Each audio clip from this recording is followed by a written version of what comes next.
Hello. Hello. I'm here. I'm alive. How are you all doing? You're calling me Stinky? Oh no, why you call me Stinky? Hi Bob. Hi Sparky. Hi Erland. How are you all doing? Turning me into worms? Why? What did I ever do? I've just been a cute little cupcake. And you guys just wanna be mean to me. Oh my goodness. How are you doing? You smell lavender. I don't know why, because I'm out of a lavender bubble bath. It'll smell more like... I have no idea what it's got in it. You were born a worm, or would I? No, I wasn't. I've always been a cupcake, always will be a cupcake, and I'm currently still a cupcake, even if I'm wormy shaped. Thinking, no! So I can't stick around, hop in to say hello and run away. Bye bye, Bob. Have a good luck with whatever you're going to be doing. Yay. Have you seen my little drawing? They nuffed us. Actually, I want to check. Did they do like any data sheets? Any Cuptle, is this true? Was she always a cupcake? I have always been a cupcake. I have. I just want to check something. Any new? No new updates to stuff. That's sad. I need to get my books out. I forgot them. Okay, this is the Apocalypse one. Yeah, there we go. There.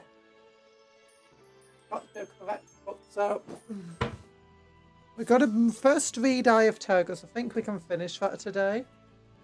I'm not sure how long it would take me because there is some other stuff I want to go over today. So I was looking forward to, do you know, I kind of wish Cuptle was an AI at times. Cuptle technically is an AI. But no, I don't support generative AI and a lot of how these things work. I mean, it's fun to some extent having, you know, these basically just predictive text conversations. But and it does have some uses, but the way it's being used by the big AI companies right now is extraordinarily immorally. So yeah, don't support At Erland 9371 wishes the holy Cuptle was an abominable intelligence. Put them in the servitor machine. It's true. Technically, though, Cuptle's voices are AI powered, but it's just speech to text. It's just a data bank, so it's fine. It doesn't cost me anything to have Cuptle, so yeet. But there was some stuff. I'm gonna open a window actually because it's yesterday getting a lot warm in here.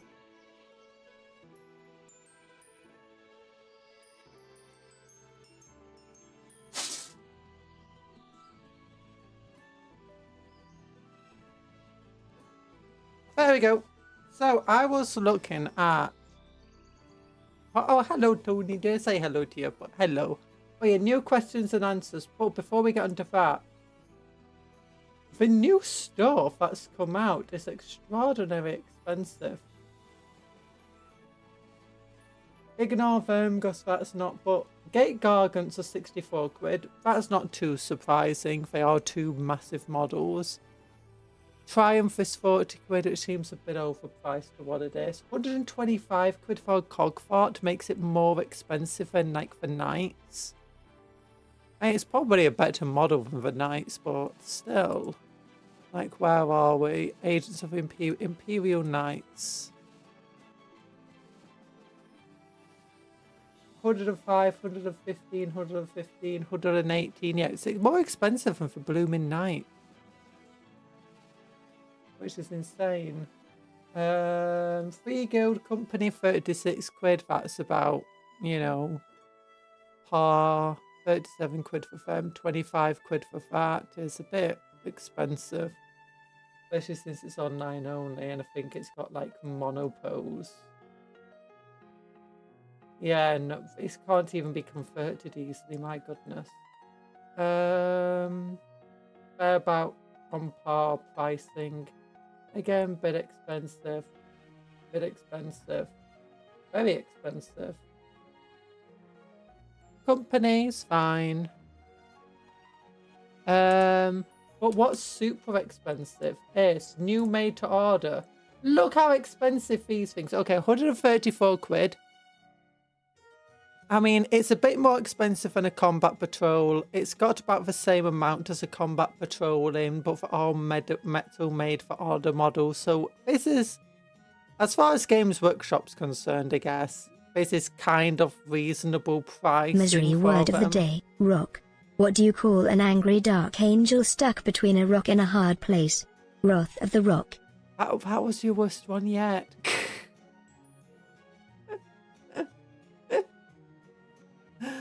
Oh, I'll just call them at home.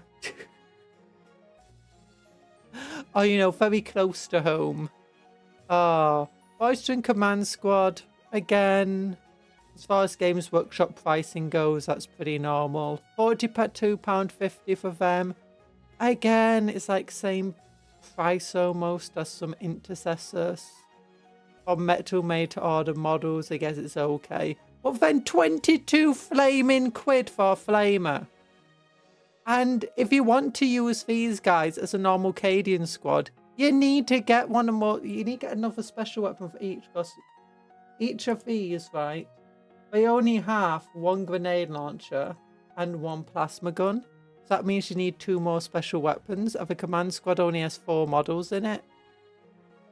So it's like, what the heck? That means you want to buy at least 3 extra models for them, you know, to fill out those extra numbers. And to replace the power fist inside there with like a chainsword guy. I was like, look, 22 quid for a single model. I wish they were plastic instead of metal. Yeah, they can't do that because the original Casa modes were for metal models, so they can't make them anything. They could make fine cast, but you know, people don't like fine cast. YouTube censored you once again. Oh, it's not held for review. They're just automatically not being allowed. But yeah, these are expensive things. It's insane. I did try still to get the Foystern platoon, but you know, the flaming checkout won't work. It won't load for me. So I'm like, okay, maybe that's just the universe telling me not to waste my money on some Foystroyans. Or some 3D printed Foystroyans you can get on like Etsy, and you can get like a squad of 10 for 20 quid.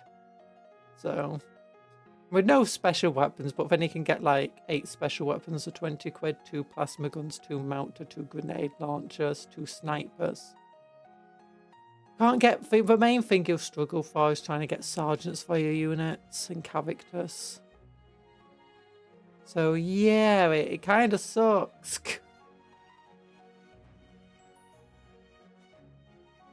Very much. I just wanted to get them because I thought it would be fun, because I got like a bunch of chimeras that I'm not using at the moment. I'm like, it could be fun to like make, you know, some inquisitorial requisition troopers with like a Foystron mobile regiment. I got some like old sentinels and stuff I'm not using at the moment, so I thought I could convert them into Foystroyan ones. But my goodness, no. For these prices. Oh, that's terrible. I'm hoping we get Foystroyan plastic models eventually. But considering this has gone made for order, I doubt that's happening anytime soon. The next ones are probably Catachan or Steel Legion, maybe both. I keep mentioning Mordi and Iron Guard as well. The issue is we don't know how good the cast quality is going to be either, because these old casts are literally reaching the end of a life. They're probably just trying to get the last few printouts that they can off the models before the casts are too degraded to use anymore. That means the likelihood of getting issues of them is probably pretty high.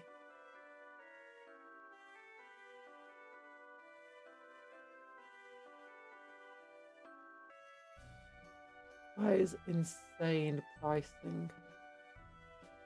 That's all just chump change for Almighty Cupcon. No, it's not. These are all expensive. 22 blooming quid for... I don't know why they made it 22 quid for a single model. Like, this is fine. This is almost fine. I mean, it's a very cool squad. Like, look how cool that dude is. This is a bit more than I'd like it to be. But I didn't expect it to be the same price as some Cadians anyway, so... But then it's just, why? I know I've said it multiple times, but it's so expensive. I mean, honestly, when it came to the heavy weapon teams, I was expecting it to be something like this pricing. But for the single grenade launchers... When they first announced them, I thought they were going to have like all of the special weapons together. So you get a grenade launcher, a plasma gun, and a flamer. And the characters the same. We get a plasma, a power fist, and a chainsword. And I think that if they sold 3 of them together for 30 quid, I think they would have made more sales. But 22 quid a model. Literally, you got resellers selling, old ones for around this price.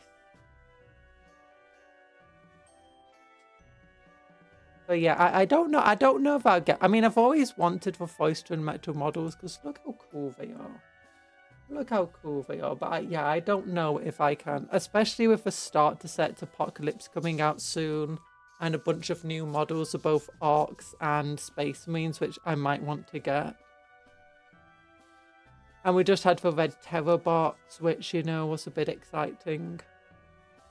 And with the And I do want to get the new Centaurs, but I'm not in a rush to get the new Centaurs once we get a single release. Same with a Recon squad. So yeah, probably just best to save my money, not buy anything. Or if I did, I might just buy, one squad and then try seeing if I can just get 3D printed extras.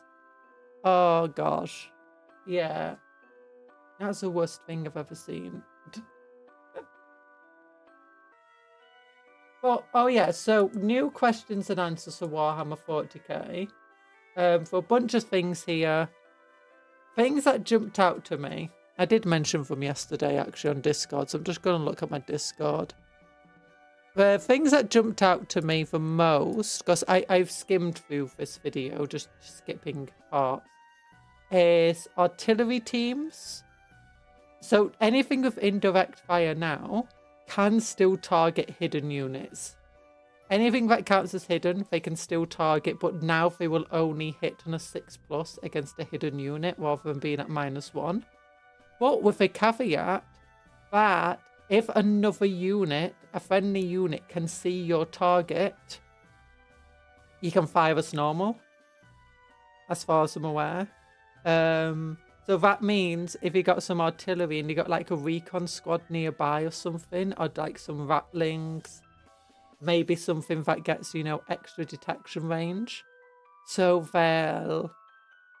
that means you can basically have spotters for your artillery, making your indirect fire artillery quite useful. And also it's a way of like, if the first turn when your entire enemy army is hidden, you can still fire indirect fire weapons at the enemy. I mean, they might only hit on 6s, but you can still get some kills in when you normally wouldn't do. Which also makes like Tau and Guardsmen especially very powerful, because both of them have a lot of indirect fire weapons. The other thing is, interestingly, for aircraft now have the uppy-downy ability. They say that you bring them on from one board edge, as you would normally, for anything coming from strategic reserves. And then at the end of your opponent's turn, you take them off the table again, and then you can bring them back on your next turn. So basically, you can put your aircraft wherever you want from every single turn now, which is really, really fun. That's good. It's not the same now where you have to bring them on from an edge, move them at minimum of 20 inches, then you have to pivot 90 degrees at most, and then move at least 20 inches again. And if any part of your model goes in contact with a board edge, then it has to go off the board. So now it means that so before with aircraft, you hit shooting like once or twice, and then you'd have to go and then come back the next turn. So you might only get 2, maybe 3 rounds of shooting from them. Now you're pretty much going to get 4 rounds of shooting whatever you need from shooting, which means they're expensive. They're not got a lot of firepower, but it is a good way to spot enemy units, to hit into the enemy where you normally wouldn't be able to hit them, especially for the hidden rules, which is nice. You've got something about terrain as well now. Or you have to be inside a terrain piece to get onto an objective.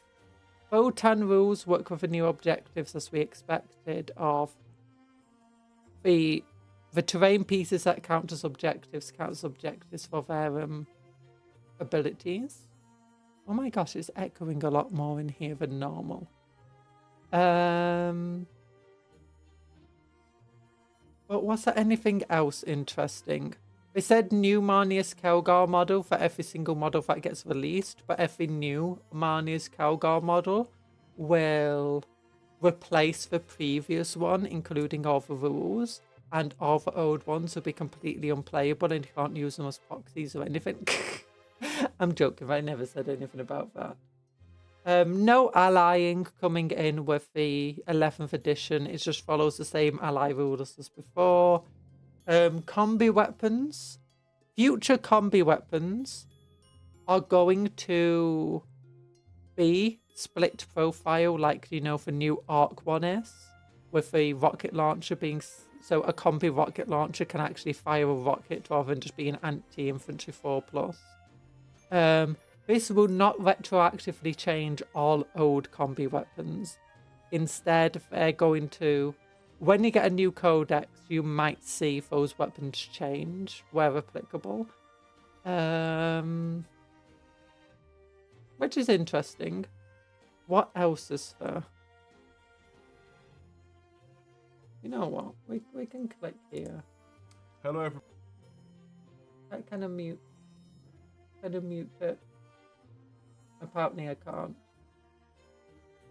But is there anything else?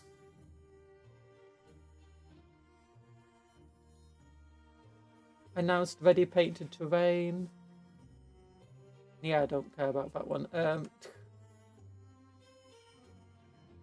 Yeah, I don't think there's any plan to sell ready painted miniatures. Now, will there be returning price? They didn't mention any new returning ones. Legends will continue to be supported. New units will be put into Legends, and there'll be some other Legends might see new data sheets. Be in the app, so not at launch, but soon. Yeah. Legends are coming to the new app. Oh, what else did they mention about Battleshock? Oh yeah, Battleshock is now once you hit. It's not what below half strength, it's once you hit half strength. So that means things like Twin Lands will have to take Battleshock once one of the units dead. Oh yeah, they also said healing works differently now. So that when you heal a unit, even if it doesn't specifically mention that it can bring back models, unless it specifically mentions that it cannot bring back models, all healing can now bring back models. So if you get something where it says return D3 wounds, it means that you can bring back like two models as well if you only 1 wound models.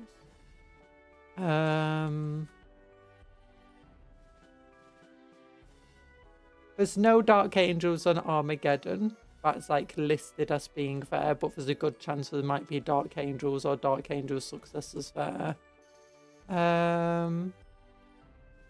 We are expecting to see multi-part versions of most of the box, and everything inside the box will be available afterwards in one way or another, whether it being combat patrols, starter sets, or other things.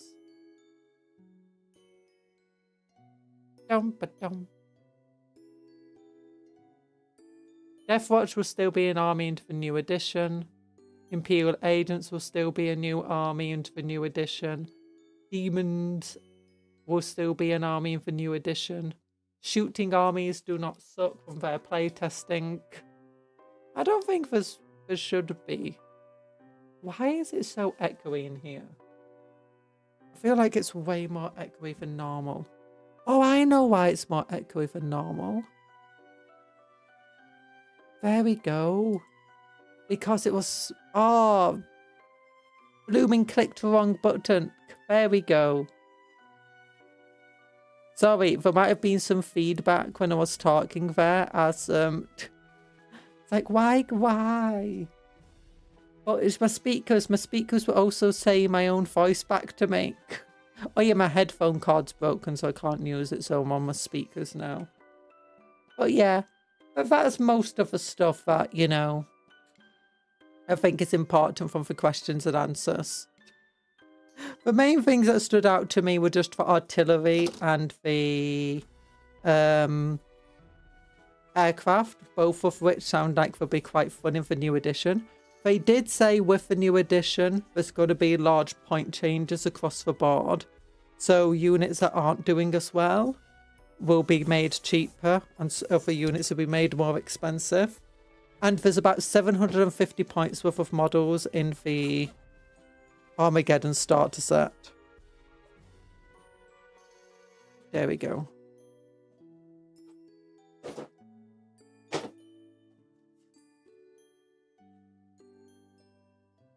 There we go. Eye of Terror. Where were we up to in this book? Yeah, we're almost finished. We've got only a few pages left, but they are very text-heavy pages. Except that one page. So, what did we do last time? Yeah, we were talking about all of the chaosy stuff last time. And... oh yeah, they invaded, the Iron Warriors invaded Cadia, taking heavy casualties to take it from the Black Legion, and the Black Legion are sending reinforcements to it. The Siege of Tros Tertium. Here we go. The greatest will cannot hold back hatred. While the legions of chaos fought over the carcass of Cadia, everywhere throughout the former Cadian Gate, Imperial forces fought to hold back the tides of corruption and heresy. Woes long ago designated fallback positions should Cadia fall had become vital strongholds, their governors obeying the million-level secret plans unsealed upon learning of the fortress word's fall. The Tauros system was such a holdfast. Cadia fell with such sudden brutality and amidst such widespread empiric anarchy, but countless opportunities were lost to shattered Imperial defenders of the Segmentum Obscurus. Entire systems fell to the traitor legions, which ought to have been able to hold out for long years. Yet not all of Cadian's high command's contingency plans failed. In the fortress worlds such as Magnifer, Durst Reach, and Gudrun, ancient scroll cases were cracked open, and the orders within them followed despite onrushing catastrophe. Inquisitors belonging to various orders and even Arbite's judges read into the Segmentum Obscurus contingency plan long ago, did all they could to expedite the Cadian plan, and put to the sword any who, either with malicious intent or by dereliction of duty, threatened it. Even as foes swirled around every battlement, intensive recruitment and training programs began. Their purpose to transform raw conscripts into soldiers, worthy of being called Neo-Cadians. Neo-Cadians! I am the law. I am the law! Have you seen how expensive the new Vostroyans are? And have you seen the questions and answers, Anthony? Oh, so hi, Anthony. Oh gosh, yeah. The new Frostroyans are expensive. Hi, Blair Bovis. No, don't eat cupcakes. Friend's not food. Time to eat a cupcake. No, friend's not food. The new Frostroyans, 22 quid, 22 smackadoodles for a single model with just a plasma gun or grenade launcher or flamer or power fist or chainsword or power sword and plasma pistol. 22 smackaroos. So yeah, that's not good. That's not good. Oh, that's the other thing. Points are coming back. As in, like, if a squad is super... Things like Riptides and maybe things like Lehman Russes and stuff may see changes in points. Like, for instance, what they specifically said for Riptide, for its different weapons, might see different point costs. Like, do you know, its main gun. And potentially things like, if you don't want to take sponsons on your vehicle, it might be cheaper not to have all of the sponsons. 22 of your finest schmeckles. Yeah! And the platoon's okay. It's 134 schmeckles, but, you know. I mean, as far as what GW goes, that's reasonable. I mean, still expensive, but you know what it's like with Games Workshop. But artillery teams, now they can attack hidden units. But they only hit hidden units on 6s. But if another unit can see that hidden unit, the target, you instead shoot as normal, I believe. And aircraft now do uppy downy, so they come on the board, and at the end of your opponent's turn, they come off the board, and they come back on the board, and at the end of your opponent's turn, come off the board. So now they get you basically just put your aircraft wherever you want, and just, you know, shoot whatever you want, wherever you want. Yeah. So now it's not going to be like before where you get like 2, maybe 3 rounds of shooting in, if you're lucky, out of, you know, for 5 turns. Now you should be able to shoot every turn for 4 turns and always get it where it's most critical and important to put it. Which is good. I like that. It makes aircraft much more useful. And if they stay at the same points cost, I can see most aircraft being useful. Like, yes, I will pay 100 points to have a last cannon be able to basically target an enemy unit wherever I need it, whenever I need it.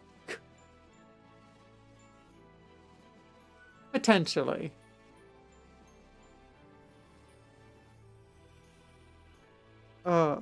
Even as foes swirled around every battlement, intensive to make new Acadians, resources were funneled into rapid wide-scale fortifications intended to augment the existing defences of the holdfast until they could be considered at least worthy imitations of Cadia's former might. Wait. There we go. Navis imperialized assets were diverted from doomed holding actions or evacuation efforts to instead provide orbital defense for the newly designated fortresses of the Acadian Gate. Amidst the madness and horror following the emergence of the Great Rift, such struggles were largely doomed. Yet here and there, through bloody-minded human endeavour and blessed good fortune, successes were achieved. Gradually reread from months of bitter fighting, bloodied trickles of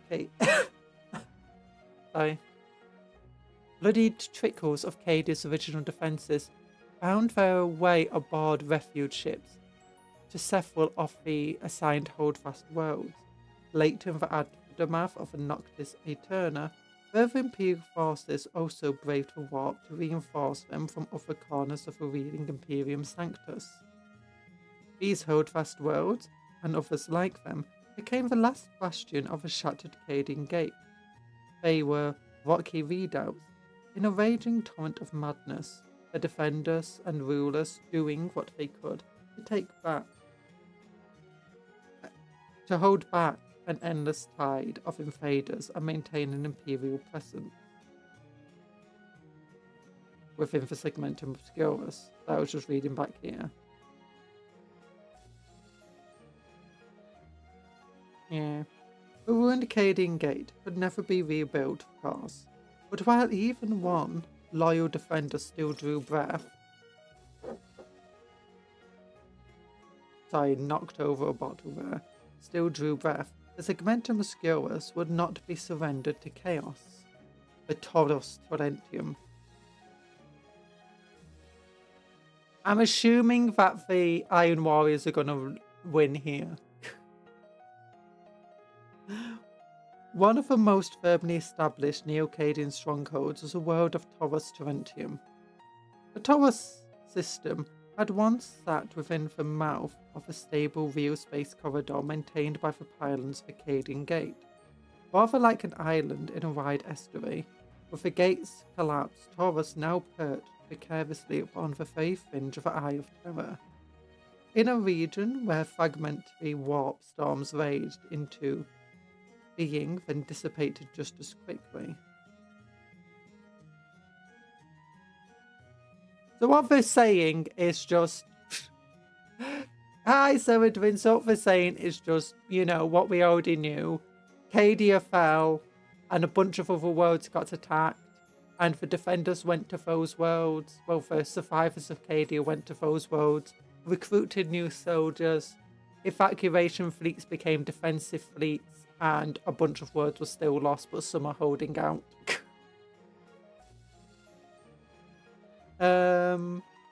So yeah. Fortunately for the beleaguered populations of the Taurus, few settled world. The capital planet of the Taurus Torrentium was a formidable fortress world that had long hosted a massive garrison of Cadians, Mordians, and other renowned Imperial Guards. See, Mordians again, regiments. The system also hosted a deep-void staging post of warships of Battle Fleet Obscurus. I'm wondering if they are planning to bring the Mordians back soon, because they do keep bringing them up in a lot of battlefields. And in a lot of lore recently. Taurus Torrentium's governor militant, Margravel Austrian, had followed her emergency orders to the letter and been fortunate to receive a substantial influx of battered defenders fleeing the collapse of the Cadian Gate.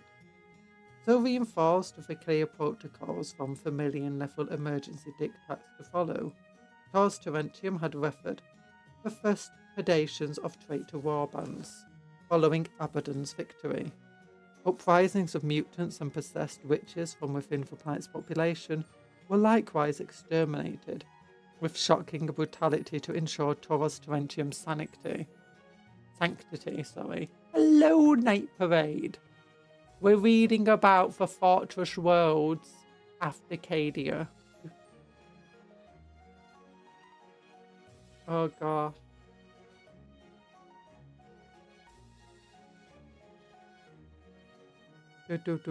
Overlooked by the Black Legion as Abaddon turned his attention towards the Nakmund Gauntlet, the rulers of the Taurus system had time to build their world's defences and do all they could to muster fresh armies. By time, serious invasions of the system were attempted, first in the wild rush by the World Eaters of Lord Uktar Skull-Eater, then with more subtlety by the Alpha Legionnaires of Howlmaster Shrive. The might of Taurus Torrentium was sufficient to withstand their aggression. Indeed, it was that strength which eventually drew no less Akkadian war hero than Ursula Creed herself, who led a contingent of Akkadian 8 to Taurus' system as part of her ongoing operations in the Cadian Gate. The timing was to prove fateful, for it was mere weeks later after Creed's arrival that word reached Taurus Torrentium of a massive Iron Warrior fleet approaching fast. Maybe you won't win. Ursula Creed's here. I don't care what Iron Warrior you are. You don't beat to Creed. Actually, no. Creed got beaten by Abaddon. The original one. Erskine Creed was not a great tactical general. Which actually is really fun because he's very, very human in the Fall of Cadia. He just makes a lot of big tactical errors that, you might even look at them and think, that doesn't sound very good. And then, the book is actually like, yeah, it wasn't very good.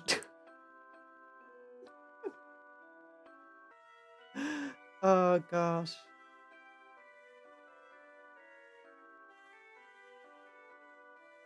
Ursula Creed wasted no time in rallying the system's defenders, and with Governor Militant Austrenius' approval, sending out astropathic calls for aid. Here perhaps was a chance to pay back some fragment of the honour debt Acadians felt they owed the Rider Imperium. The Chaos Host would be halted in its tracks, and then flung into the Eye of Terror in bloody defeat. Oh, that's cool. Hi, Greg Johnson, how you doing? How's everyone doing? Oh, wait, I've not done the Big Enough Hearts. Big Enough Hearts to all. Yeah. Warsmith Marn, had no intention of being bested by the Ventral Cadians and their allies. He cared nothing for their oaths or the reasons they fought. To him, the Taurus system was simply the next objective mandated by Perturbo's exhaustive invasion plans. The iconic fortresses of Taurus Terrentium, the Gauntlet, Grey Fathom, and the mightiest of the Tower of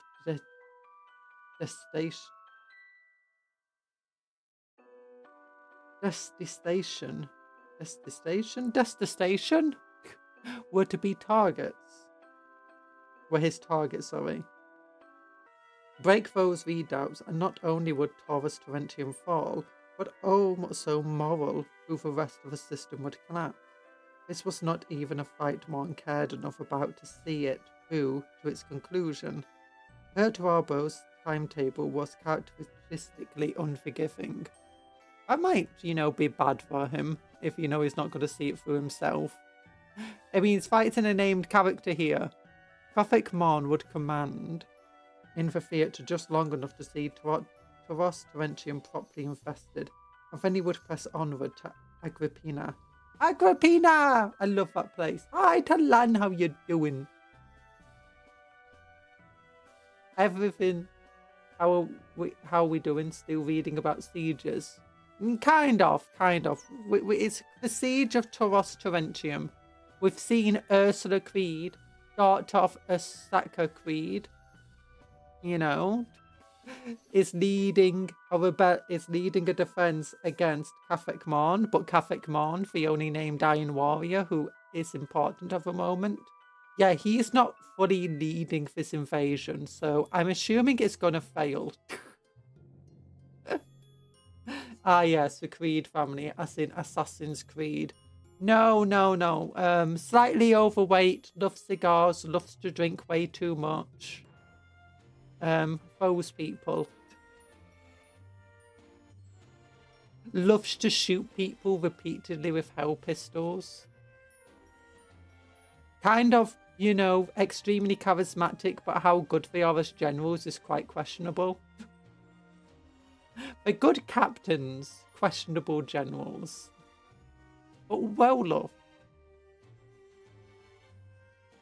The Taurus system would be broken slowly, likely after reinforcements by follow-up waves of Iron Warriors advancing as part of the next stage in Perturbo's plans.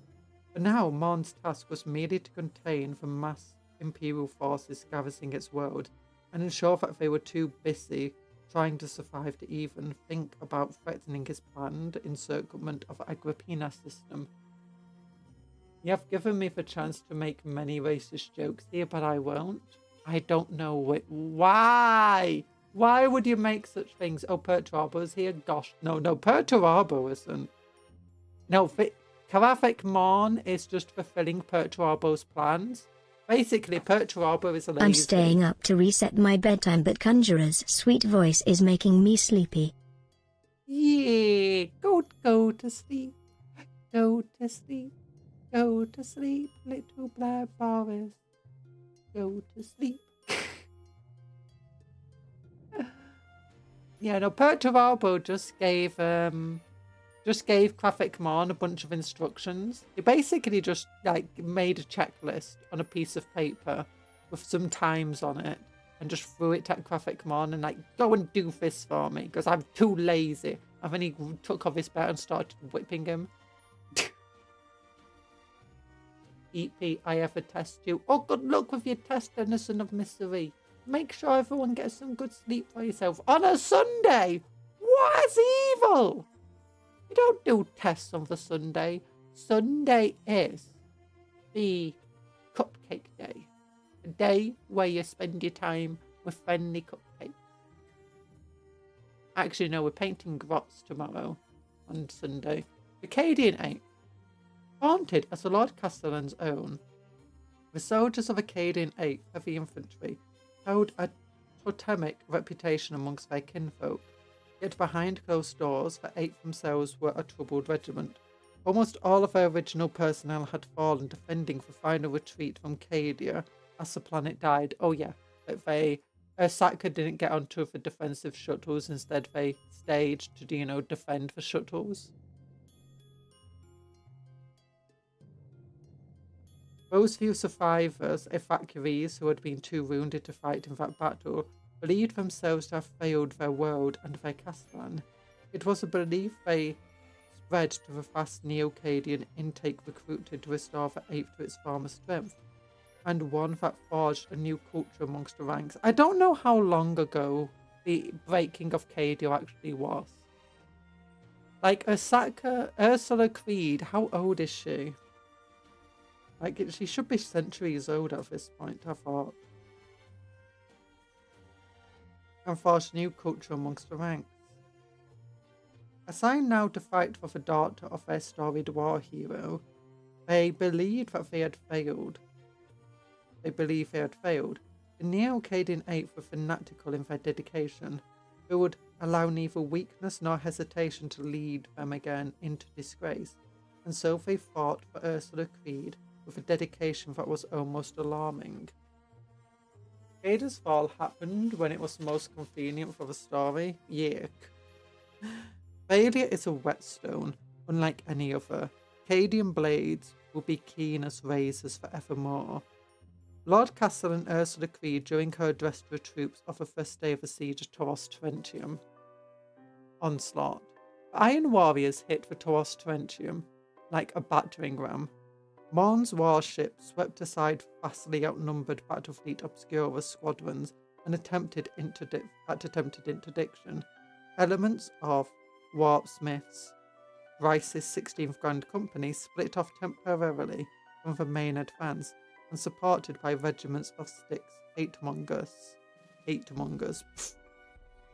and several engines of the Legio Martyrs. Hatemonger. They just feel like, they're just on Reddit all the time. 4chan, Discord, just hating on everything. Do you think that's what, like, the Games Workshop staff just refer to the fans of Games Workshop as? Just hatemongers. Oh gosh. Before Arcadia was retconned to only be a decade or two ago rather than the centuries it was originally. I don't know, because sometimes it feels like centuries, sometimes it doesn't in both like the modern law and the current law. Like the more recent stuff, it feels like... I think this is where the chrono is coming in which certain stuff that's like around the Cadian system feels like it was only a few years ago. But once you go away from the Cadian system, it feels like it was hundreds of years ago. I assume they call us pay piggies. Moneymongers. Deployed onto Taurus Terentium and Taurus Scepters to tie down and then crush Imperial resistance on those planets. Meanwhile, the main Iron Warriors fleet bore down on Taurus Terentium. There was little of the cunning in evidence that Mon had shown when dealing with the Black Legion at Cadia. This was entirely intentional. Foes had been respected foes, warriors of a War Master, against whom conventional siege tactics would have proven both costly and likely ineffective. Here, by contrast, Mon faced mere unaugmented humans. His contempt for them was clear in the bluntness of his strategy. Yet those unaugmented humans have found many a space marine. The story demands that Cadia's Falls happens all of the time, at any time. True. There's no denying Taurus Terentium was immensely well defended. Also, this entire Grand campaign that's gone off, it could literally have taken. We know that the siege of Cadia they did probably took a few days, and there were weeks leading up to it. So it's possible that this gap between the start of this story, of when he left the Eye of Terror to him ended up on Agrippina, could actually be years for all we know. And for Space Marines, it might as well be. There's no denying Taurus Terentium was immensely well defended. However, it was a fortress plain and simple. Prophet Mon knew how to break open a fortress. I think they changed it so players can play the narrative of a post-Cadia galaxy. Yeah. Oh no, what's... Sometimes they include time frames over here.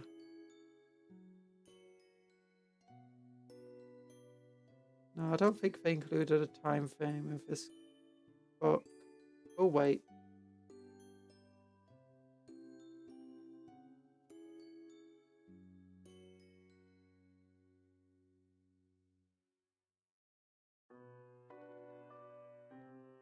DC 123.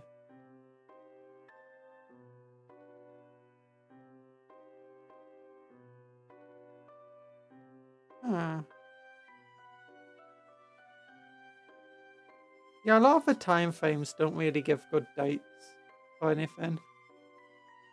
The battle in orbit was bloody but short-lived. Taurus Terentium's orbital defense platforms are numerous and well-armed, crewed by hard-bitten veterans of the Navis Imperialis. They lasted almost 6 hours local standard time before one after another of the garrison forces were butchered and the defense platforms captured by the Iron Warrior boarding parties. The platforms had been constructed so that in the event of capture, their formidable arrays of heavy guns could not be turned against their planet's surface. However, by taking the battle stations intact, Mon not only gained access to full stores of ammunition, food and fuel, but also captured a ready-made outer contrafellation of the planet's siege works, one that made his fleet set about putting to use with immediate effect. Iron Warrior's Grand Cruisers now settled over Taurus Terentium to unleash ripping bombardments and waves of landing craft. One thing I don't like about these books is that they make the Chaos guys seem way more competent than they should be against a lot of threats. Like how they were level Red Corsairs versus the Eldar was just utterly disgracefully treating the Eldari. Oh, the firestorm that rose to meet them was prodigious.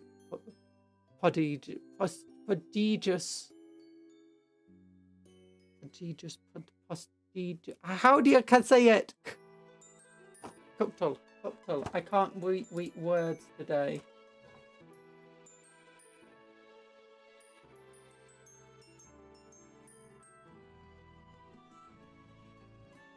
Prodigious.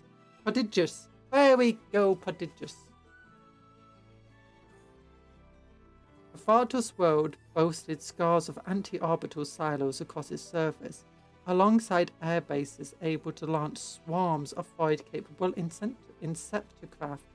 Dogfights roiled through the skies from pole to pole, pillars of last fire stabbed up and down through the atmosphere, some splashing against void shields, others blasting off open Imperial fortifications, reducing Iron Warrior warships to short-lived supernova.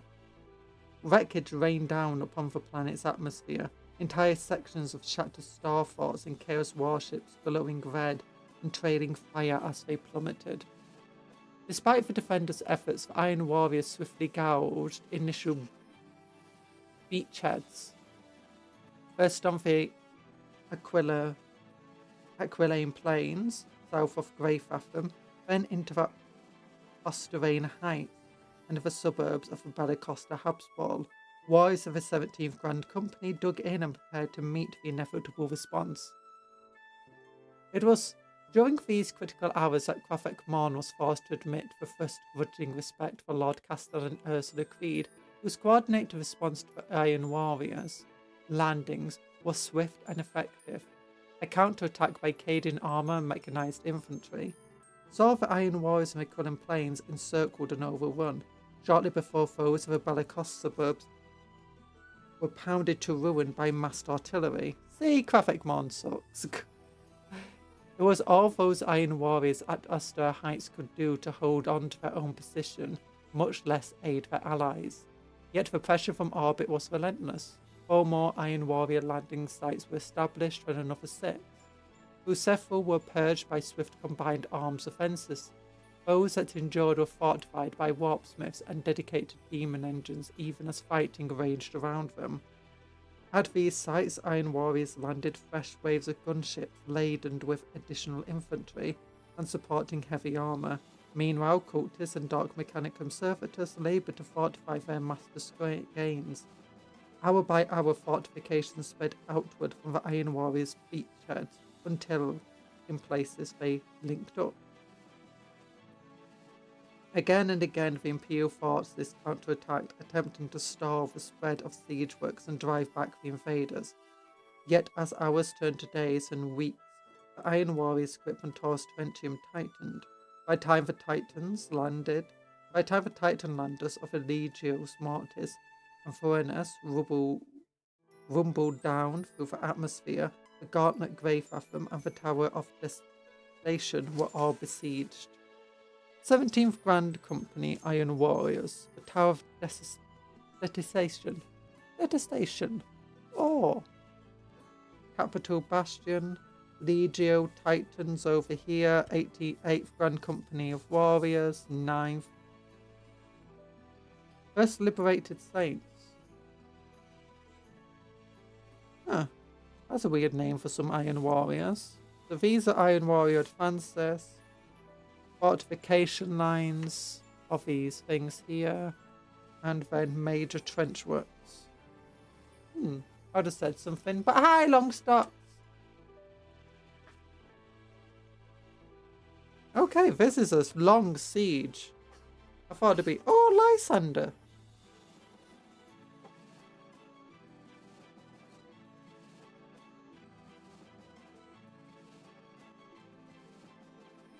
Stronghold. The Tower of Desolation was the mightiest fortress of the Taurus Terrentium and housed both the seat of the Governor Militant and also Creed's command sanctum. Looming as large as some hives, the fortress was surrounded by hundreds of miles of trenchwork out to bastions and mortar lines. At its heart, oh yeah, remember that like a Grand Company is like an entire chapter of Space Marines? They've got a Grand Company here, another Grand Company up north, so it's like 2 chapters besieging this place, along with... Can we actually see what the Liberated sense? There we go. Here we go. Found another 20,000 infantry and 90,000 army units.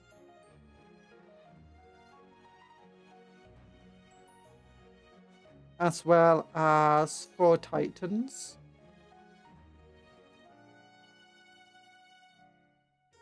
I say it's an entire chapter. Warbands of infantry.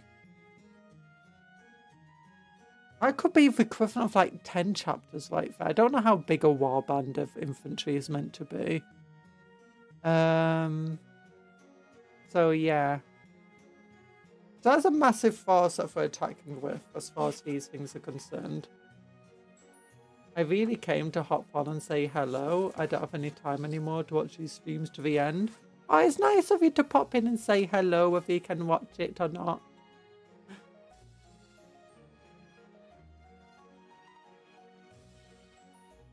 Oh, thank you for popping in. Big love hearts to you. Looming. At its heart rose a car bastion, a mountain of imperial architecture bristling with battlements, weapons, turrets, and barracks.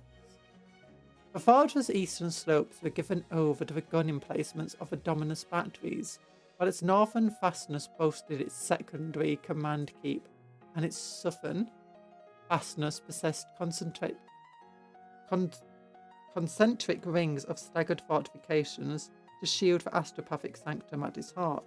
Millions of Imperial soldiers and hundreds of thousands of war engines defended the tower of the station. Overlapping void shields protected it from orbital bombardment. It was as redoubtable a fortress as Imperial minds could conceive.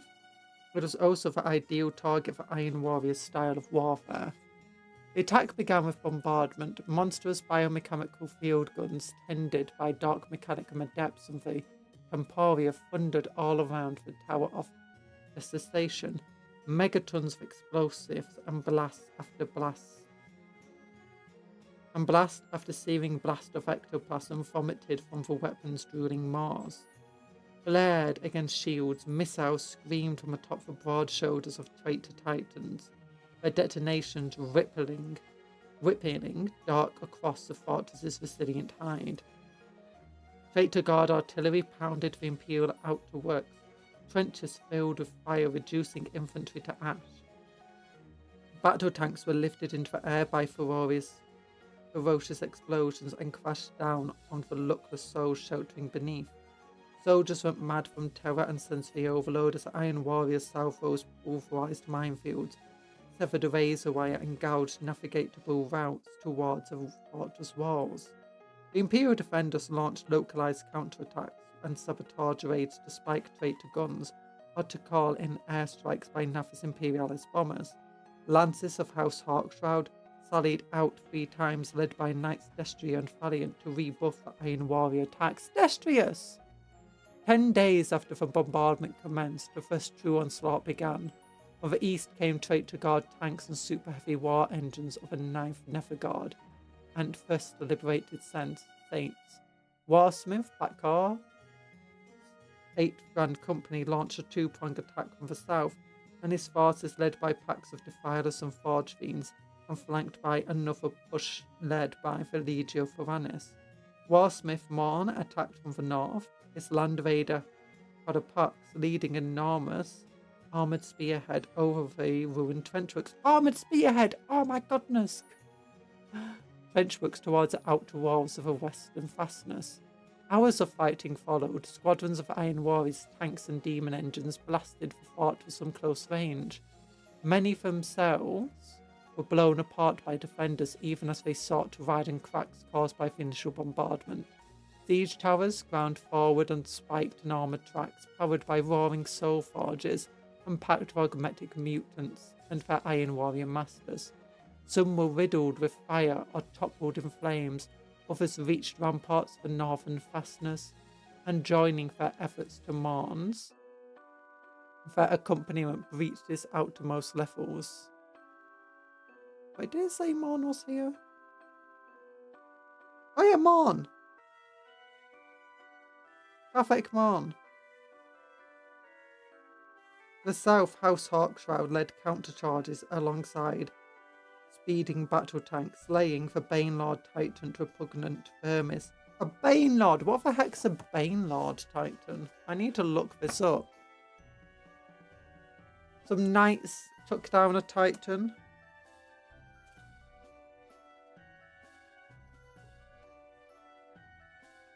Banelord. A Banelord Chaos Titan. Do not consent. It's a huge Carnate counterpart. Oh, it's a Warlord Titan. It's a Carnate Warlord Titan. Oh my gosh, some knights took down a Warlord Titan. My goodness. Amazing knights.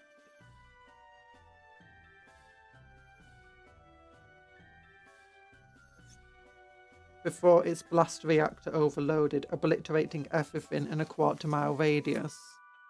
The encirclement. As he battered a path forward, Morn kept half an eye on the wider situation. His most successful assault, and for Oni to breach the Tower of Devastation. His was the most successful assault, sorry. The Tower of Devastation, although his forces had ground down defences on every front. To the east, the traitor guard had been halted by counterattacks, unsurprisingly, led by elements of Acadian 8th. To the south, Warsmith Bakar had broken the fortress's outer trench lines but had lost momentum beneath the walls. Marn himself had forced a considerable breach and had plentiful forces available to press for the secondary command keep, yet sudden, panicked voices on the Fox network gave him pause. Marn's scowl deepened as he caught fractured reports of strike cruisers in the liveries of the Black Templars and Imperial Fist. The Templars and Fist, the Sons of Dawn are here! Running orbital blockade deployed gunships and landers in the atmosphere. Moments later came word of the Space Marine landings to the south, east and northwest. Heavy gunships deploying impulsors, repulsors and gladiators by squadrons, backed up by hulking dreadnoughts and terminators. Worst of all, they were led by a formidable Imperial Fist captain who the Iron Warriors had long ago learned to hate.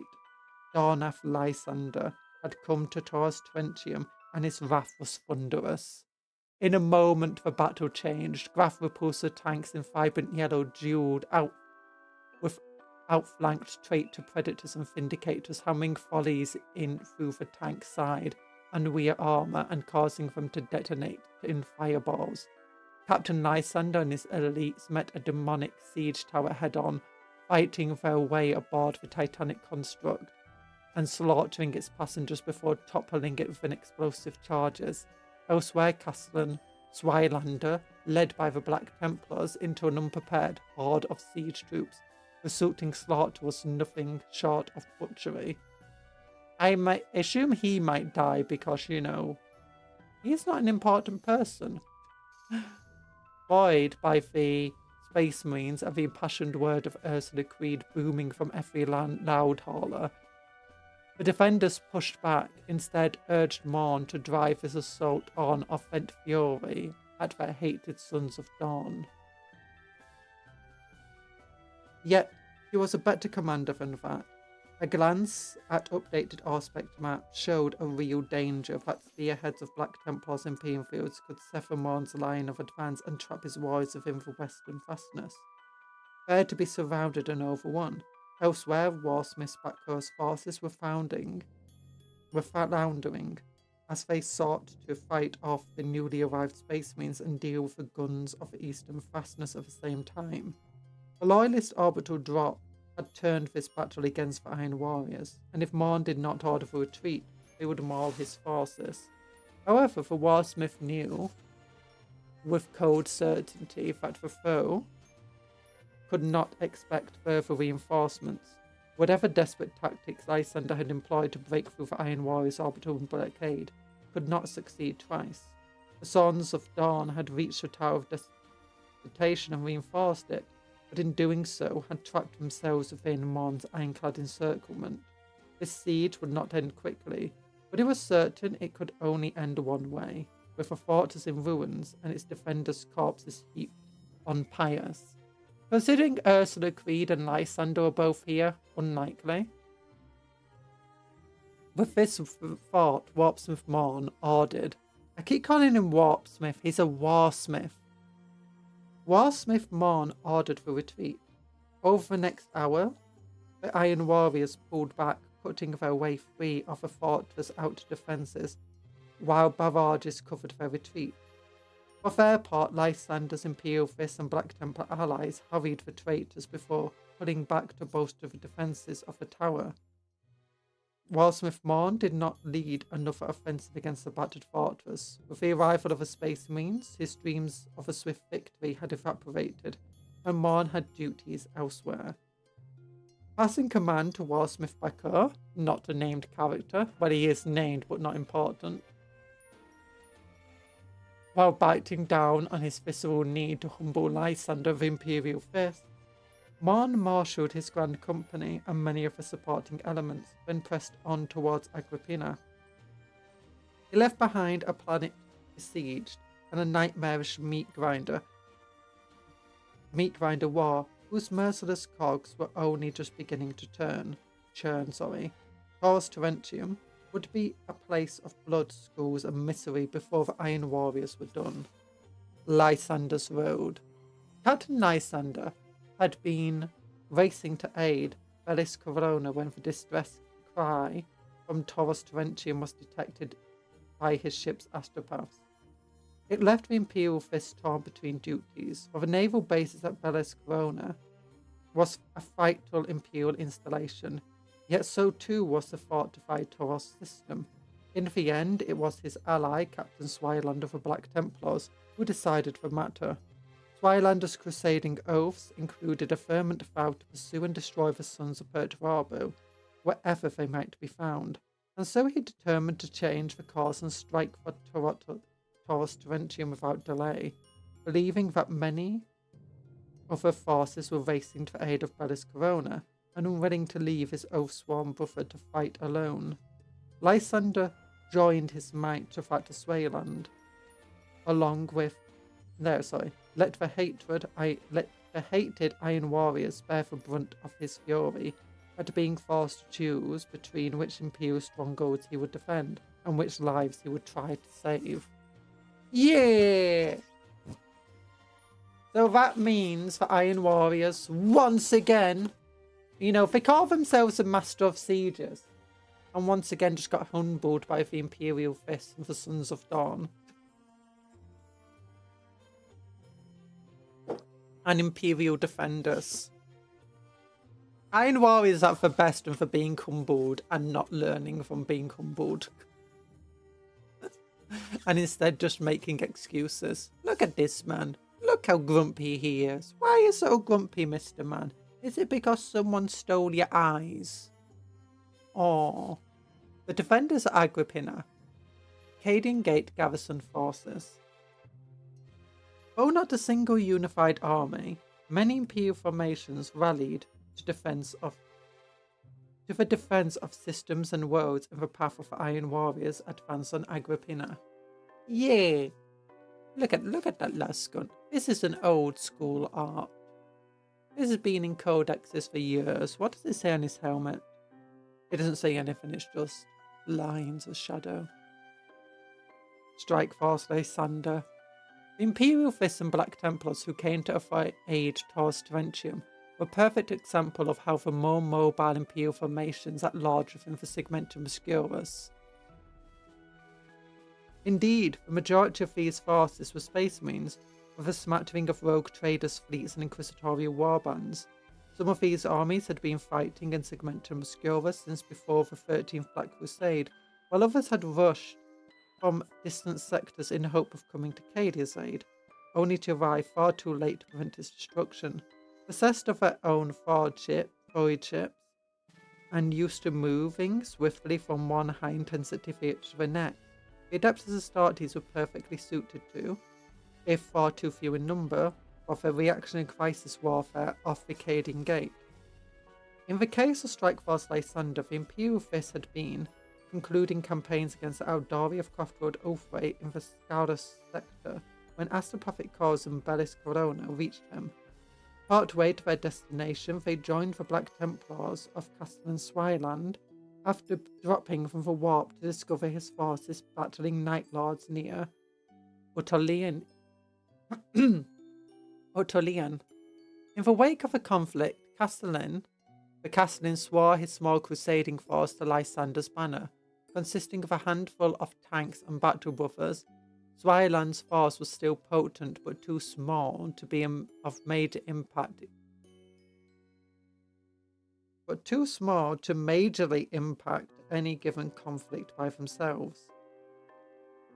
Allied to the armoured spearheads and elite warriors of the Lysander Strike Force, however, Black Templars would lend a ferocious edge to the stoic Sons of Dawn. Following on from Cadia's fall and the subsequent turbulent conflict that erupted all through the wider Cadian Gate, the cohesion of loyalist forces in Segmentum Obscurus was reduced to tatters. What remained of Segmentum Command had virtually no visibility on anything occurring in the systems surrounding the Eye of Terror, and even less hope of affecting grand interstellar strategies of defense or counterattack. Naval and military assets alike were hopelessly scattered, and each had to fend for themselves. In the absence of any form of centralized command, dozens of individual enclaves did all they could to survive as outnumbered and surrounded minorities in a region largely conquered by traitor forces. Some were rapidly swallowed up, lost amidst anarchy and horror. Others turned and joined the ranks of a foe rather than wage what they believed an impossible war. Yet others still remained firm in their dedication to the imperial cause. These later forces fell into two rough categories: those who dug in and resisted from places of strength, and those who roamed the war zone responding to each new distress call.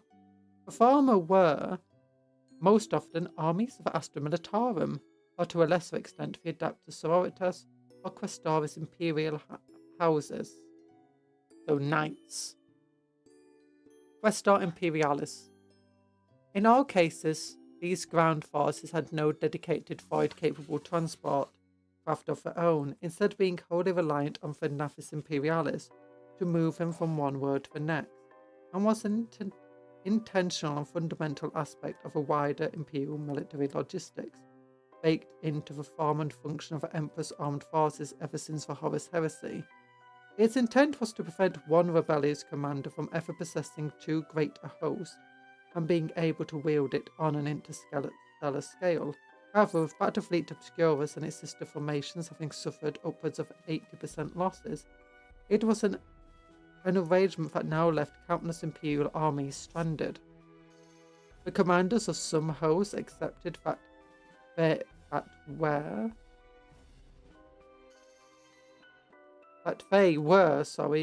where the God Emperor intended them to stay. These officers fought to purge any trace of heresy from worlds they found themselves on, and awaited either reinforcement from beyond the stars, or the hammer blow of overwhelming invasion, whichever the master of mankind decided was to be their reward. Others, however, rallied against their abandonment, and believed it their duty to use whatever means necessary to take the fight to the foe. Some struck questionable deals with smugglers, pirates, or even Xenos to transport their forces to active theatres and get them back into the fight. Others risked strange technologies found in archaeocenological ruins, often with disastrous results.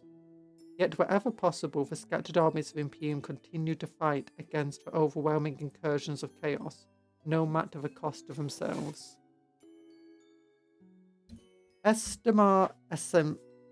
An assessment of estimated Imperials' order of battle, so battle forces. Lord Castellan Ursula Creed had her 19th Army Group with a lot of regiments. The Falheen Dresk Binoc Crusade Reserves. No idea who they are. Sound pretty elite though.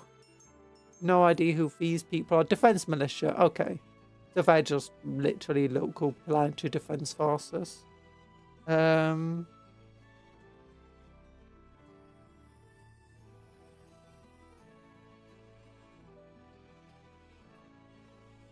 Margrave Merchant Low Essica. House Eredus. Okay, so that's Knights. And then Orders of a Marked Lady.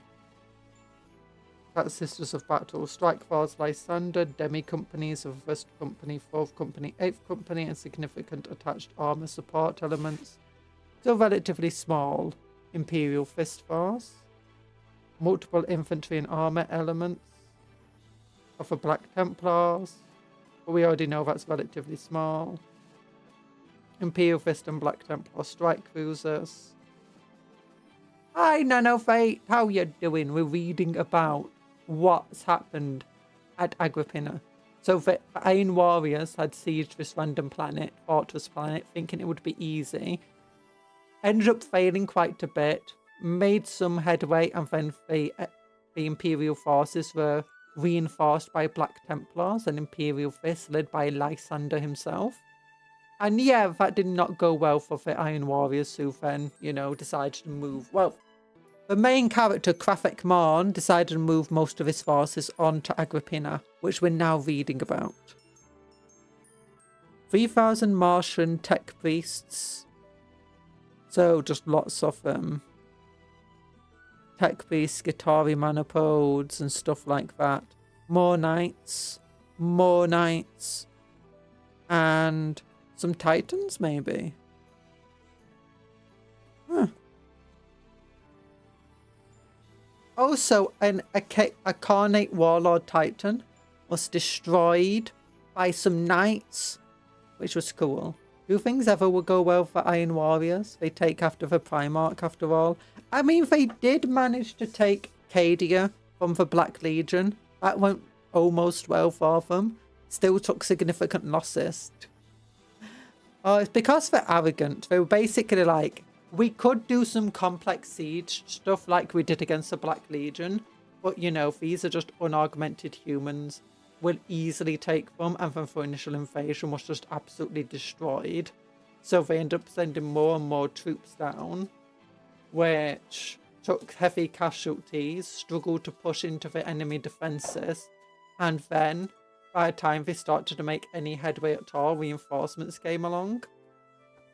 Which just is basically they were arrogant, they were stupid, and they paid the price for it. Which is often what the Iron Warriors do. The next stage of Warsmith Morn's push in Agrippina was his most ambitious. The neighbouring star system of Olidros, Trove and Fendala had to be conquered virtually simultaneously. In this war, Morn would close off the supply routes by which raw material and food reached the Agrippina system. Due to the nature of warp travel, supply craft and military convoys need not follow set routes between systems. However, the longer the journey through warp space, the greater risk of costly disaster. Most Imperial shipmasters prefer to translate from the Immaterium and pre-arranged waypoints to redress formations, repair damage, and permit crews temporary respite from the dread of warp transit. Moreover, the empiric currents and are ever-changing, navigator house charts record comparatively stable currents and energy flows that can be sailed with less peril. Such necessities, following known warp channels and making stops in safe void anchorages, mean that over time regular military transit routes and interstellar supply lines become established, at least while the vagaries of the Imperium permit. The danger of such routes is that enemies of the Imperium learn of them.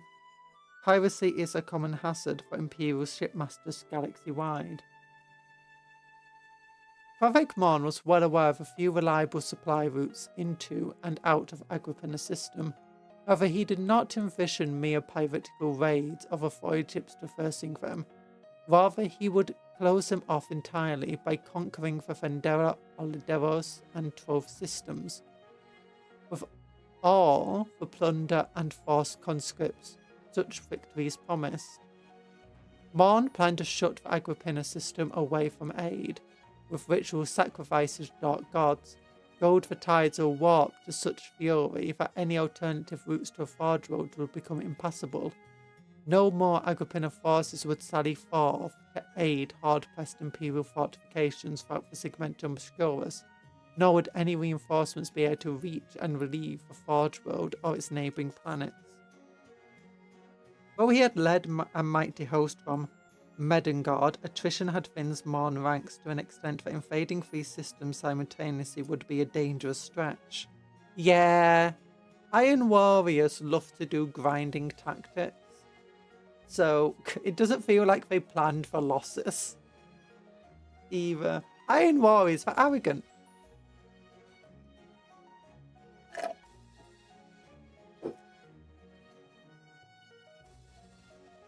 Well, he had led... Well, we would have. Yet Perturbo had planned the construction of an infinite citadel with supernaturally keen forethought. As Morn's fleet mustered in the interstellar darkness, ready to split off and begin assaults against Agrippina's adjacent systems, the Warsmith was hailed by Iron Warriors vessels dropping out of the warp. Darn it! Perturbo had planned at least that much. Elements of the 27th and 13th Grand If GW asked you to write a story, what would it be like? Hard to know. The 2 things I would want to say, maybe 3, is It would be fun to write like a detective story in, for Warhammer setting. Which is like all focused on, maybe it's like from an Inquisitor or an Arbite or something like that. But just someone who, is just being a detective on a random world. It would be fun. Alternatively, probably something like a Black Templar Crusade going off an Imperium Nihilus. Definitely not just making my homebrew chapter, canon. Definitely not. I mean, that's one thing. What else would I want to do?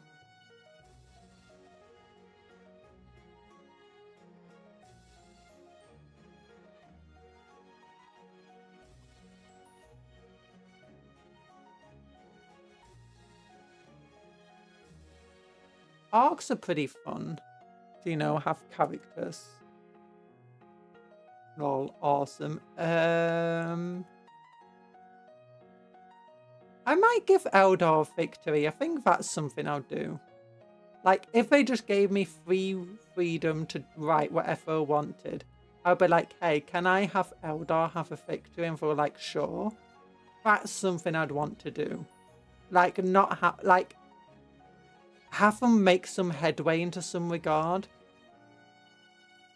Like, find a dying craft world. Some Eldari find like a dying craft world and its entire population is frozen in stasis. Or something like that. And they manage to bring it back online. Or they break like a chaos force that was invading from a certain angle. I think that would be fun. Hi IRS, how you doing? Get cut fool. Dude, don't return me into a cat. No. Yeah. Question for own battles around Tinchar and Bellis Corona. When the food of Morn to join the offensive, they brought with them many traitor guard and renegade warbands, as well as colossal demonic siege engines fashioned in the forces of Ganache. Ganache! Yo, some Ganache! Strengthened Morn's host defied it and set out to launch its coordinated assault. Ow, why? Warsmith Grace and his 16th leading for invasion of Trove, Warsmith Atir and the 27th spearheading for push on Fendala, while Morn and his 17th Grand Company formed the point of the attack against Orlando's system. Only once all three conquests were complete would the siege of Agrippina begin. The Might of Mars. Since the emergence of the Great Rift, Agrippina's military strength had been relentlessly drained. The system had come under determined attack by traitors and aliens, each defensive battle costing Agrippina in lives and material. However, the greatest strain on resources was of a more altruistic nature. The planet's fabricator general, Prad Walden Null, had answered many cries for help from besieged imperial holdouts throughout the Segmentum Obscurus. With every macroclade sent out to reinforce other systems, the defenders of Agrippina were stretched thinner. Fabricator General Null was no fool. Though its local planets provided some logistical support, Agrippina was reliant on supplies flowing in from other systems. Moreover, production lines had run at 200% capacity for so long that exhaustion and mechanical failure now claimed more lives than war.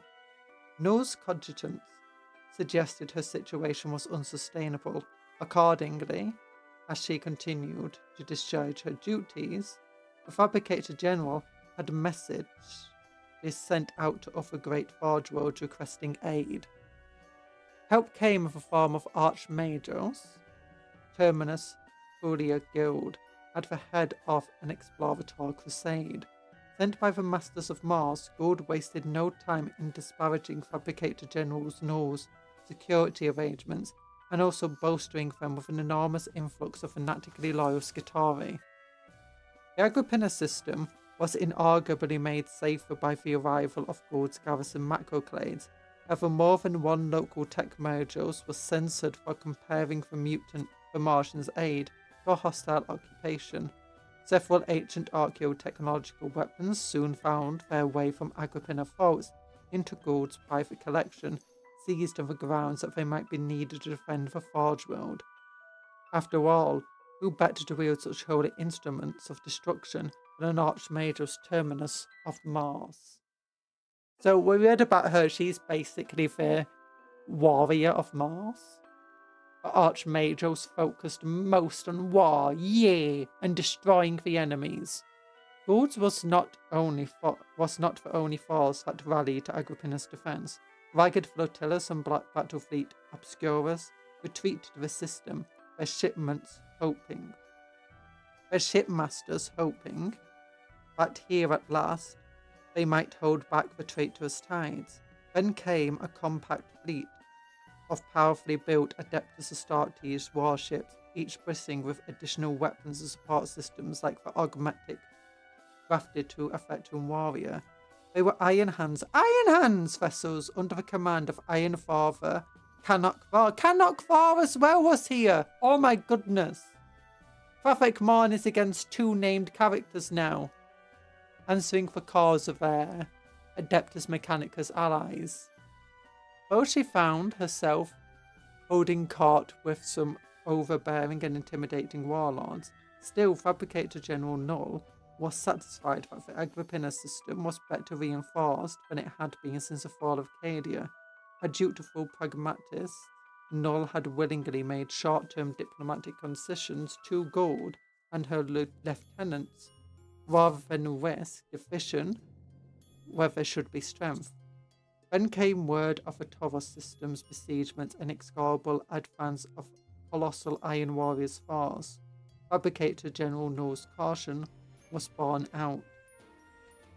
Agrippina, it seemed, was not safe yet. Hi, TA, how you doing? What's all this up here?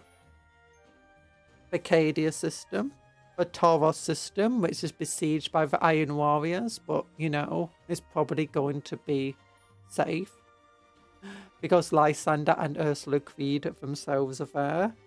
The Odulus system, assault underway. Agrippina system, primary target. Vendora. So these are the systems that they targeted with their, encirclement. And this is the system that the Iron Warriors were fighting in, and the Imperial Fist were going to aid, but then, defended Tauros instead.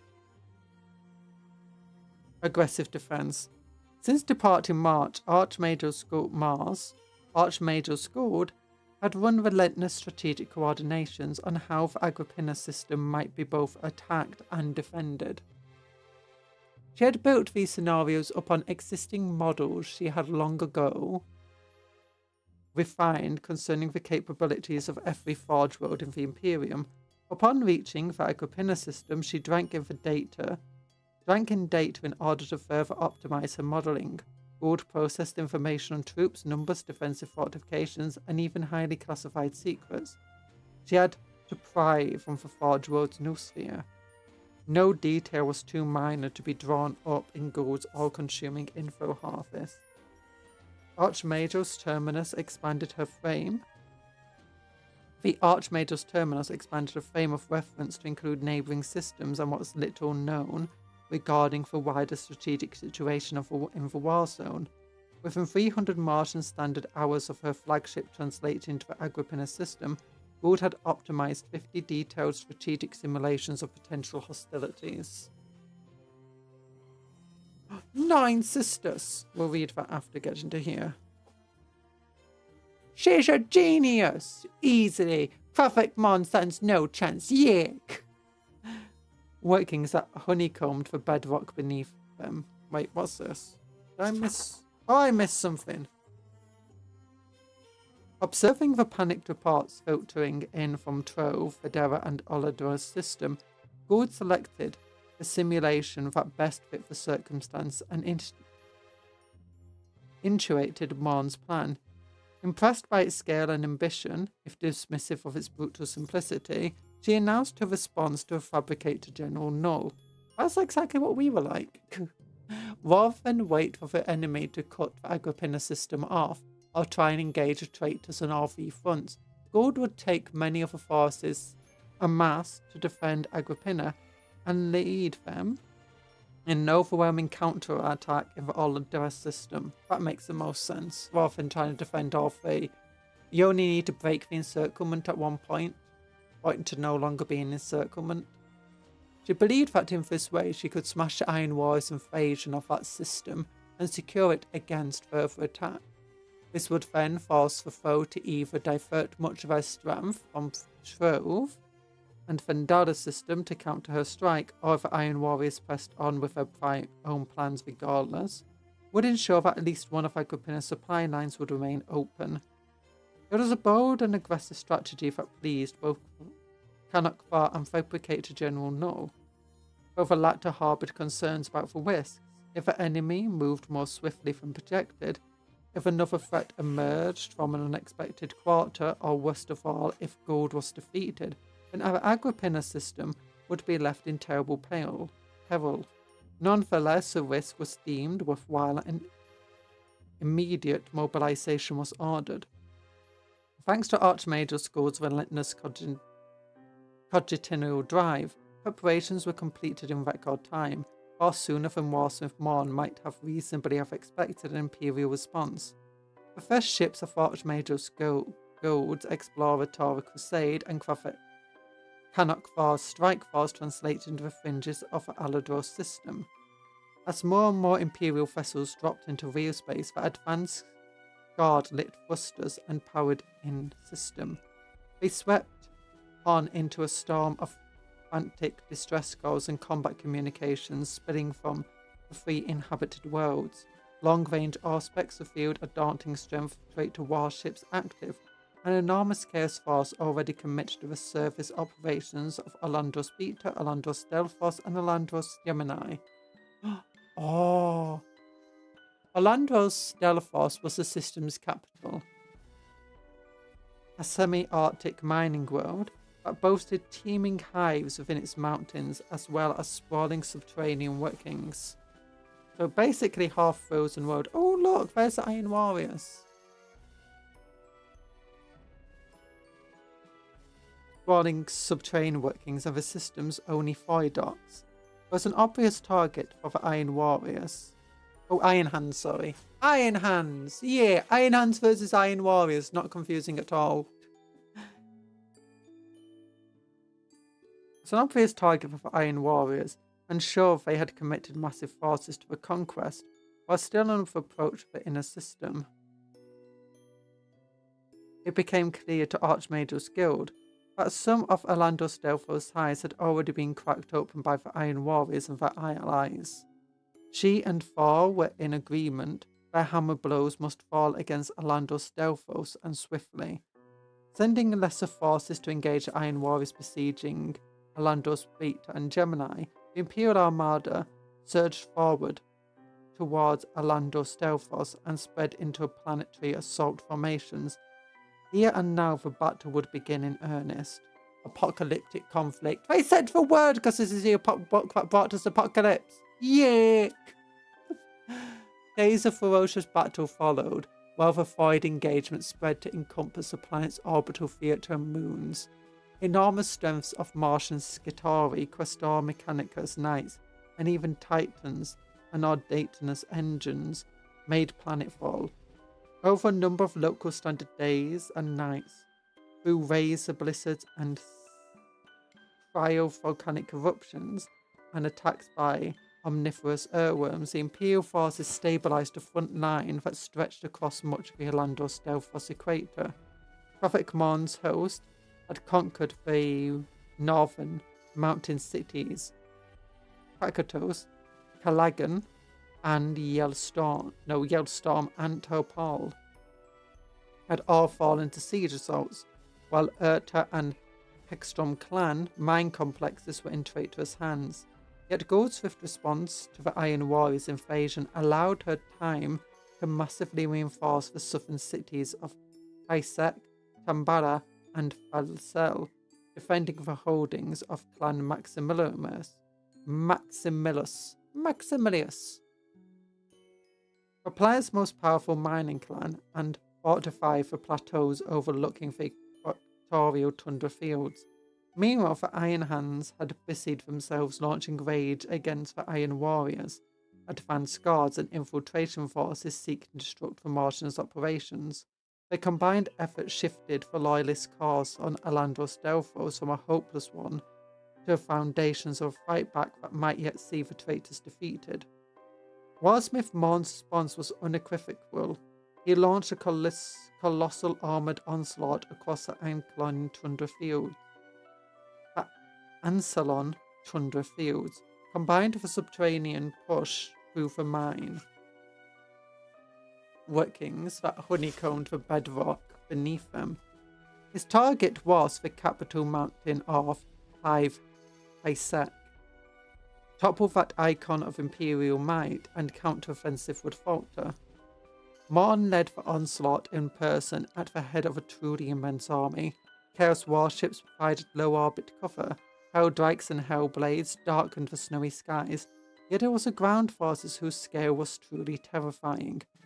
Almost the full remaining strength of the 17th Grand Company led dozens of traitor guard regiments, super heavy war engines, phalanxes of Chaos Knights and Demon engines, train after train of Dark Mechanicum artillery, and engines of legions Mortis, Urans and Photron to battle.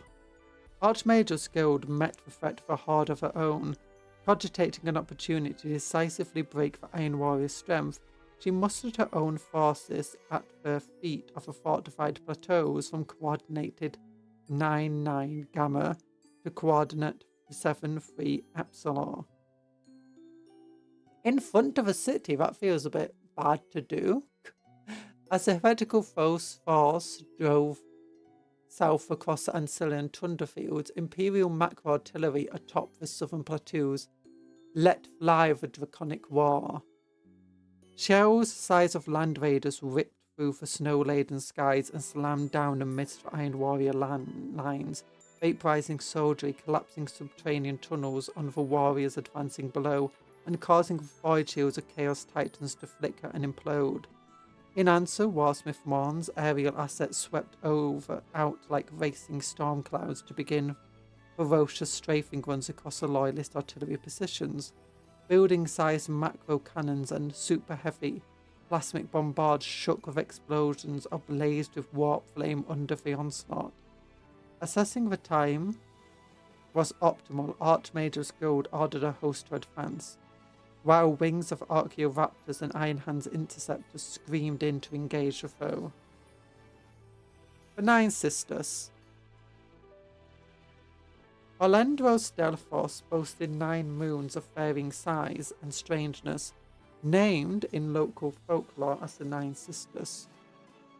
All were locked in eccentric array of orbital trajectories around the planet's immense bulk, and in several cases also around one another. Several of these bodies had played host to Imperial installations, orbital defense fortress on the compact rocky moon of Colophe and on angular glittering Meripode, the listening station of the frozen Elinovia, and the classified bunker complexes that riddled the porous mass of Tritani. Others, Graffiti Maud, Morgania, and Hula Volcanic Lefea, trailed skins of matter that formed chaotic debris rings through the Orlando's Defro's outer orbit. So basically a bunch of very weird moons. But of cause the entire orbital assault from orbit to be a bit difficult. As Archmage's Guild's exploratory fleet met the interdiction ships of the Iron Warriors, the Nine Sisters became pivotal battlegrounds of a rapidly escalating orbital war. Control of the Colophe and Meropod's fortifications was of particular importance for the ships killing missile silos they hosted, while clever use of several other moons for cover or graphitic slingshot maneuvers gave canny shipmasters a distinct advantage. Meaning those who could most accurately predict the supernatural flitting and sudden rematerializations of lay could avoid calamity or even draw their enemies into collision course with a bizarre moon. So it was that even as Martian Iron Hands and Iron Warrior shipmasters sought to gain the advantage over one another and support for fighting or planet service, they had also to incorporate the Nine Sisters into all of their plans. Hi Jenkins, Victor, how you doing? We're reading about the Eye of Terror campaign and the failings of the Iron Warriors. Yuck! Oh, here we go. The Slaughter of the Snows. But one thing I do find sometimes about trying to read Warhammer stuff is that they just like to throw in weird words. Like often, you know, Latin words for names and stuff. But they often like to go for relatively long things. It can just make it very difficult to read them when you got a lot of just complex words in a row of one another. It's like trying to read a science paper, which makes it hard to actually pass, even if you do read it. Iron Wars don't even call themselves failing anymore. They just look at you all sad and droopy-eyed. I mean, no, they just look at you like super angry. It's like, you know, that one person who keeps failing, like the tests at school, and then just gets angry at everyone else and blames them. They just look at you with envious eyes. They're like, it's not my fault. I didn't fail for what's dust in my eye. Slaughter on the Snows. So the two colossal armies met, surging into battle on the open tundra. Yeah, this sounds like a really bad plan. On both sides, but especially for Iron Warriors. I cannot show me a siege. Show me an Iron Warriors winning.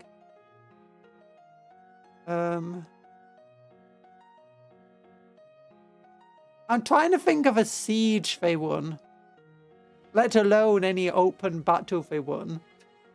I mean, they just won against the Black Legion, I guess. I guess it was a victory there. But I mean, that's kind of a siege. They also make pseudo-Greek, like Omnisire. Yeah. Or do you know, like, pseudo-Norscan?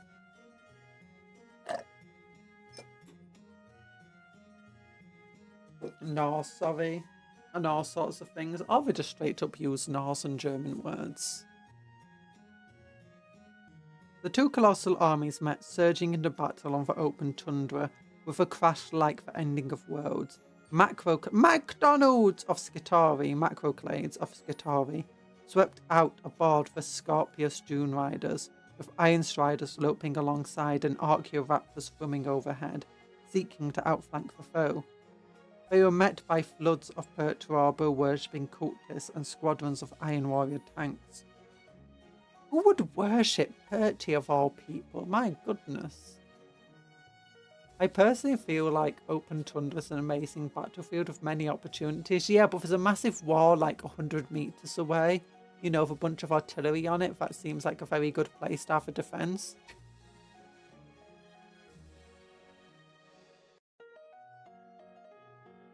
They were met by floods of Perturabo worshipping cultists and squadrons of Iron Warrior tanks. More forces pouring into from both sides until the fringes of the battle became swirling maelstroms of clashing armor and skirmishing. Wasn't a maelstrom what we read about with Red Corsairs? The war would be amazing as a backdrop in all the art. True, that's what we're thinking about. Ardonata's engines and titans shook the ground as they advanced, unleashing hurricanes of firepower that slew hundreds of warriors and dozens of war engines. Yet, there were always more soldiers, even more formations waited in, reserves on both sides, held back to plug gaps, sure to be torn by headlong enemy assaults or concentrations of firepower. The snow turned red with spilled blood. Then vanished altogether beneath ramparts of slaughtered traitor guard and Skitarii. Knights of House Tyrannus, Raven and Kvast met their hated cousins from House Nor, Gormentis and Chimera, in devastating mass charges and duels. Meanwhile, stampedes of defilers and other demon engines pounded the advancing Martians with supernatural firepower before lumbering in to rend and butcher. Amidst the mayhem, Kruthek Marn's adamant internals met Furia Guild's elite Skitarii and Hastari in a brutal headlong clash. Even as titans of Allegio Martis and Invigilator fought earth-shattering duels around them, and formations of warriors and tanks clashed savagely to either flank. The warlords, who had set this apocalyptic carnage in motion, met in person. Gould hoped to catch Morn's spearhead of warp-tainted land raiders and rhinos in a killing crossfire. To this end, she positioned Onager Dune-crawlers and Ketafon servitors on the flanks of a redoubtable battle line of Skitarii and Hastari.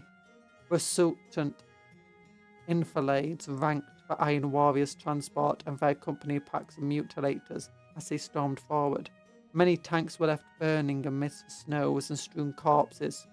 Hulking transhuman figures punched their way out of the heat-warped halls with their armour aflame. Yet the Archmagers had reckoned without Kruthek Marn's sheer bloody-minded indomitability, even after a shot from her Jericho-class conversion resonator annihilated the Land Raider next to his.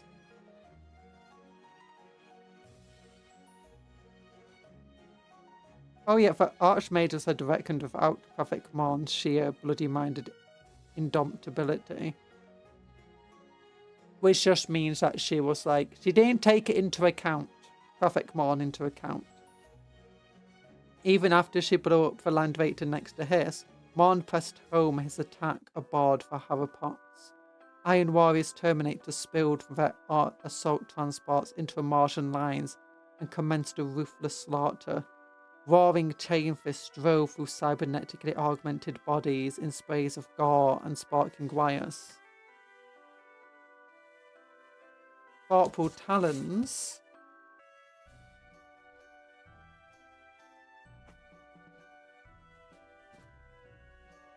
tore red-cowled heads from shoulders, while obliterators teleporting directly into the fight punched more foes from their feet or transformed them into reeling pillars of flame with their firepower. In the shadows of dueling titans, as the elite Skitarii gave way before his fury, Marn smashed a breach into Gould's line and charged Archmagos Terminatus herself. Last augment wet the wad of Warforge in explosion sparks. Warsmith and Archmagos battering at one another's guard, while their followers fought and died around them. Both combatants had been elevated far beyond the limits of mere flesh and muscle. Fibre bundles and serval motors propelled meteoric blows, each halted by the other's guard, each punishing enough to send shockwaves of energy rolling out across the battlefield. Are you looking forward to Warhammer Schools event on the 21st? Kind of, I guess. Mechanicus 2 is coming out. I don't know really what else is happening there. Don't know if they're doing any more miniature reveals or anything. So, partially looking forward to it, I guess. Cybernetically enhanced senses and cogitate-to-aided minds work to predict the flow of battle and drove parries and counterattacks with preternatural efficiency. Any warrior who sought to intercede died swiftly from their presumption. Archmagos Gould sent one of Marn's adamant internals tumbling away in a terrible smashing of staved-in armour and shattered bones. Kruthek Marn, for his part, swept fanatical Skitarii aside with last augments, as though they were irritating insects, trampling their broken bodies underfoot as he pressed in on his towering opponent. I believe they're going to announce Todd 2. Todd 2! Electric Boogaloo! Oh my gosh, imagine if they announced Boris Todbringer coming back in like Age of Sigmar or something. Oh my gosh, imagine if they had like a bunch of law all pushing to the idea that some massive change was coming, like a great warrior was coming down to defend the struggling people, and people were like, it's got to be Sigmar, it's got to be Sigmar. And just outwalks Boris Todbringer, and every single enemy in Age of Sigmar just goes, oh no, from the back foot, they're gonna lose. Boris Todbringer is here. Cyber Todd coming into 40k. Nah, I think you're gonna get Boris Todbringer as a, not even a Stormcaster turn. He's just gonna be in the Cities of Sigmar, just as himself,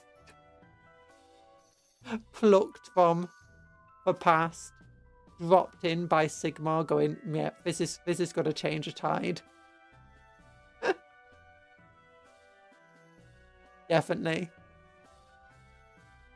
Gould was a formidable warrior, hugely augmented and with centuries of martial experience to aid her.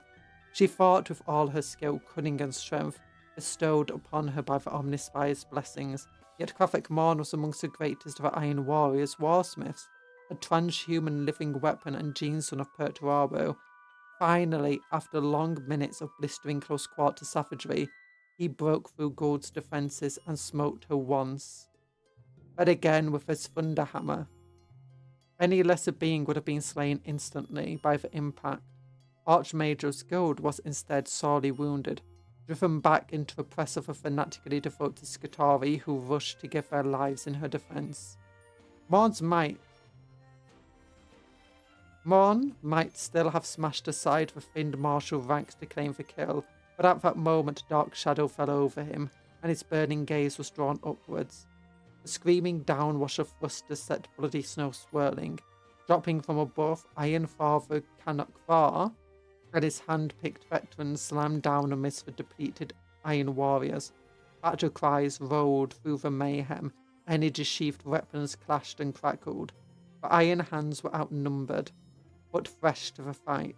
Their augmentically enhanced strength and merciless efficiency pitted against the bitter ferocity of the traitors. As transhuman warriors fought a crunching battle amidst the wider slaughter, so Archmage's Gould limped aboard a waiting archaeocopter that was borne south. She would continue to command the battle from afar, but until her hurts could be repaired, would take no further part in the fighting. Mere minutes after Gould's evacuation, as Canuck Var and Krathic Morn. Canuck Var is like a proper named character. He's got a model and everything. And their brothers beat each other bloody still. Bloody. Shrill warnings rang through the loyalist and traitor Arctur senses alike. Morn could not spare his attention from his foe long enough to look up, but he did not need to. Spiked energy readings told their own story. Impaled upon the chained talons of the infernal foe, one of the Legio Infigilitor Titans, so an Imperial Titan, stood stricken by a Chaos Titan. He would have a cyber eye, and his legs will be replaced with treads. I would have an autocannon arm and a shard taped to the end of it. Oh no, why would you turn him into a servitor? No! Give him robo legs. Give him loads of spidery robo legs. And then he won't be a servitor. He'll be like a super wealthy person. Titan stood stricken, shuddering with eternal explosions and his reactor's surge of plasmic fire. Result was inevitable. As one, the badly mauled formations for Iron Warriors and Loyalists fled. For many, it was futile, unable to escape the blast radius on foot. Canuck Var and his surviving battle brothers broke free of their foes, with a last glare at Morn that spoke of depths unsettled. The Iron Father led his warriors back aboard their gunship. The craft, which had barely touched down amidst the mayhem, rocked back and forth, rocketed back into the skies and away from the doomed Titan. Morn, meanwhile, led the last of his adamant internals back aboard their land raiders. Their tank's power plants thundered as they ploughed away through fleeing Skitarii and traitor guard alike. The Titan's reactor melted down moments later. A new and short-lived star was born upon the tundra, leaving a glassy crate hundreds Enjoy a of yards Coke for across. me, Conjurer. I drank the last of mine yesterday. No! I've got to pour more water. I'll have some more cola later once I have some proper food. Oh. There we go. Well, get yourself some more cola. You need more cola. Go into debt if you have to. Don't do that. There we go. Yeah. So immense was the combat, but even this cataclysm was but one inevitable constellation of destruction. It was enough to obliterate most of the warriors Gold and Morn had personally led into battle. Only the Warsmith's Land Raider and 2 others endured the storm of plasma that engulfed them, and none did so without grievous damage. Scorched, battered, and all but alone upon the battlefield, where even now fresh formations were spilling in to fill the space blasted in their midst, Morn ordered his survivors to retreat. Though it pained him to abandon the fight so soon, it was clear there would be no swift victory. No swift victory could be achieved. The prudent option would be to seek reinforcements and rearmament before rejoining the fight. Victory would be his eventually. The Battle of Ankelon Tundra fields still raged. Ice Kive would still fall. He was determined, and after it, Oledros Delphos. And then, Agrippina. Morn had sworn so much to Perturabo, he would see his oaths fulfilled. The infinite citadel will rise. Terror shall fall. This is no longer in question. It is simply a matter of time, bloodshed and unrelenting toil.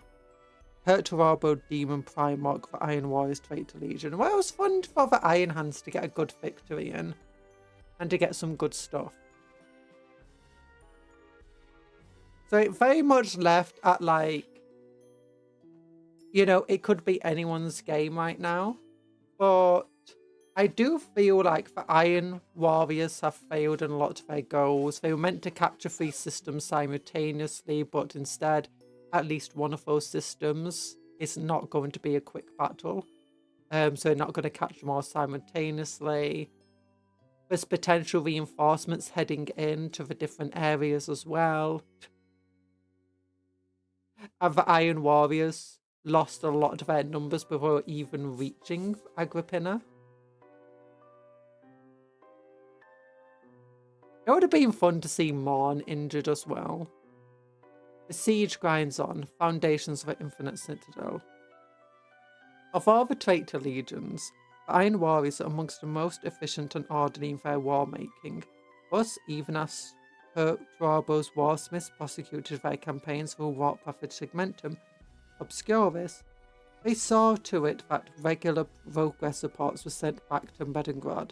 These data screeds were devoured by the demonic infophores, slithering through the infernal cogitator banks of Perturabo's stronghold, dissected and distilled before being regurgitated into the demon Primarch's mind. In this way, the Lord of Iron maintained a far clearer, more up-to-date picture of the developments than anything possessed by those who opposed him. All it cost was the lives of the countless victims sacrificed to power-ascending rituals, and the sanity of endless tally of astropaths forced to transmit the Warsmith's messages. It sounds like What's-Her-Name has just as much of a good record of what's happening, though. Without all of the sacrifice. Oh, what is she called? Guild, yeah. Reporting siege of a Tauros system ongoing. Estimated conquest stands at 76%. Completion. Taurus Quartum. Planet secured. Service verifications repurposing. All remaining locals undergoing recruitment or ritual sacrifice.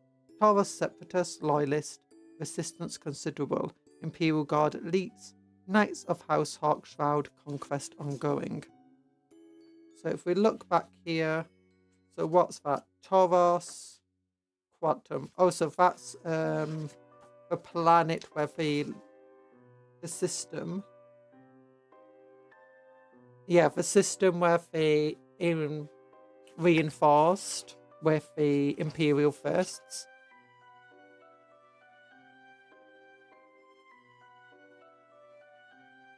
Taurus Terentium orbital control stands at estimate 90%. Single Imperial Fist strike cruiser and single Black Templars vessel survived orbital drop reinforcement on the Tower of Destination. Both vessels heavily damaged. Pursuit underway by Voidmaster Lashak. Imperial Fist kill teams extant on orbital defense platforms.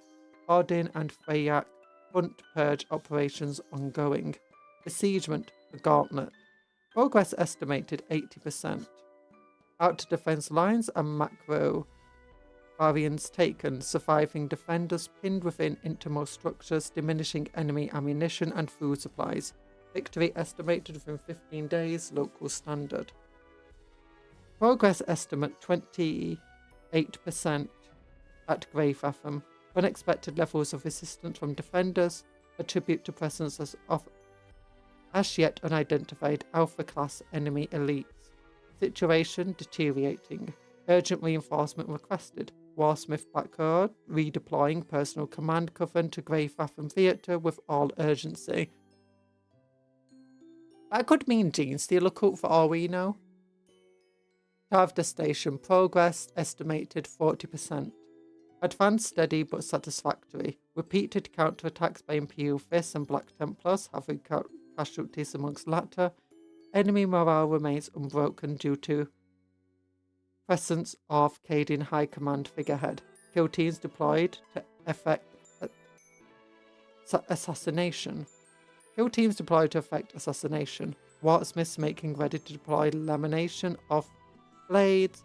Planned assault on all fronts to coincide with its release. Victory estimated within 65 days, local standard. 17th Grand Company, they were also on Taros, wasn't they? Reporting Cadian secured.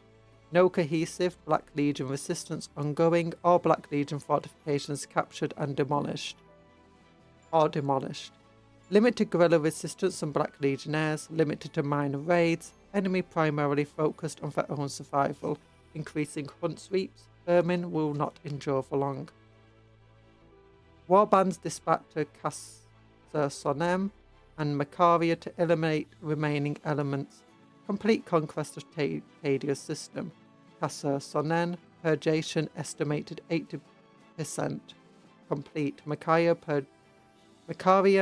purgation estimated 50% complete.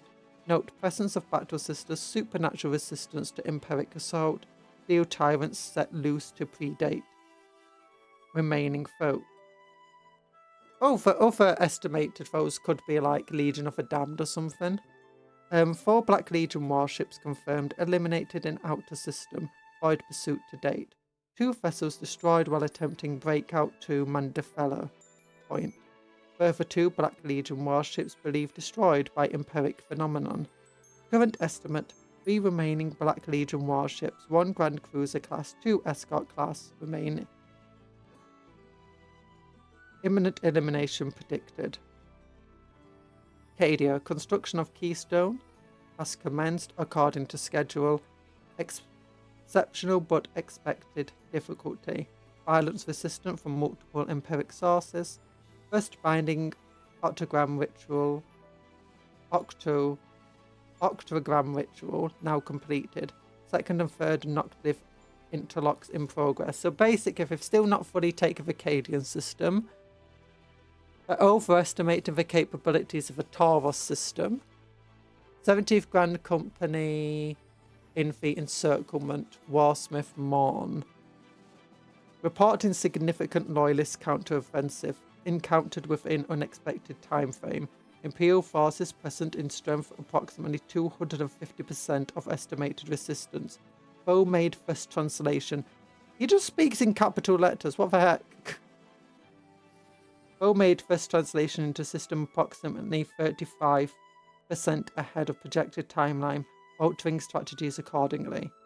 Conflict on Alandro's Beta currently deadlocked. Masters of Possession and Sorcerers Coven of the Seven Rivets, preparing to work rite of conjuration, suitable offerings expected to secure aid of demonic allies, planned breakthrough at Halodok Line, situation updates to follow, conflict of Alandros Gemini nearing conclusion, estimate conquest 77% complete, counterattacks hamstrung by atmospheric toxicity, loyalists more resistant to conditions than predicted, however unable to match transhuman resilience of Iron Warriors.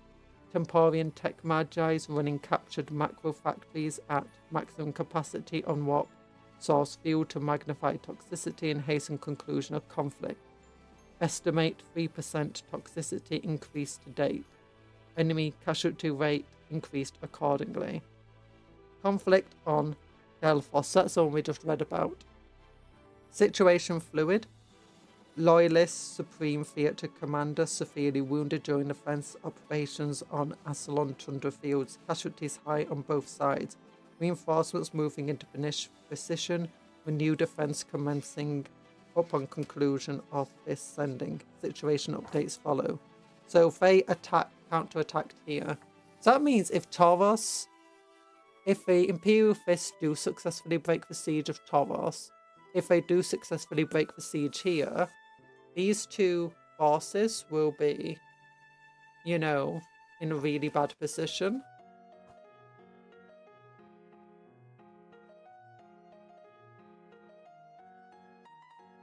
And here's a massive battle between Cadians, Imperial Fists, and Iron Warriors. Oh. What a knight over here. Like, just sneaking up behind for stuff.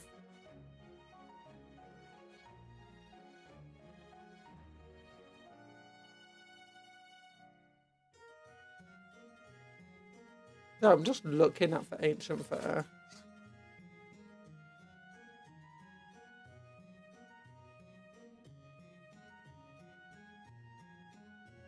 Okay, let's read here.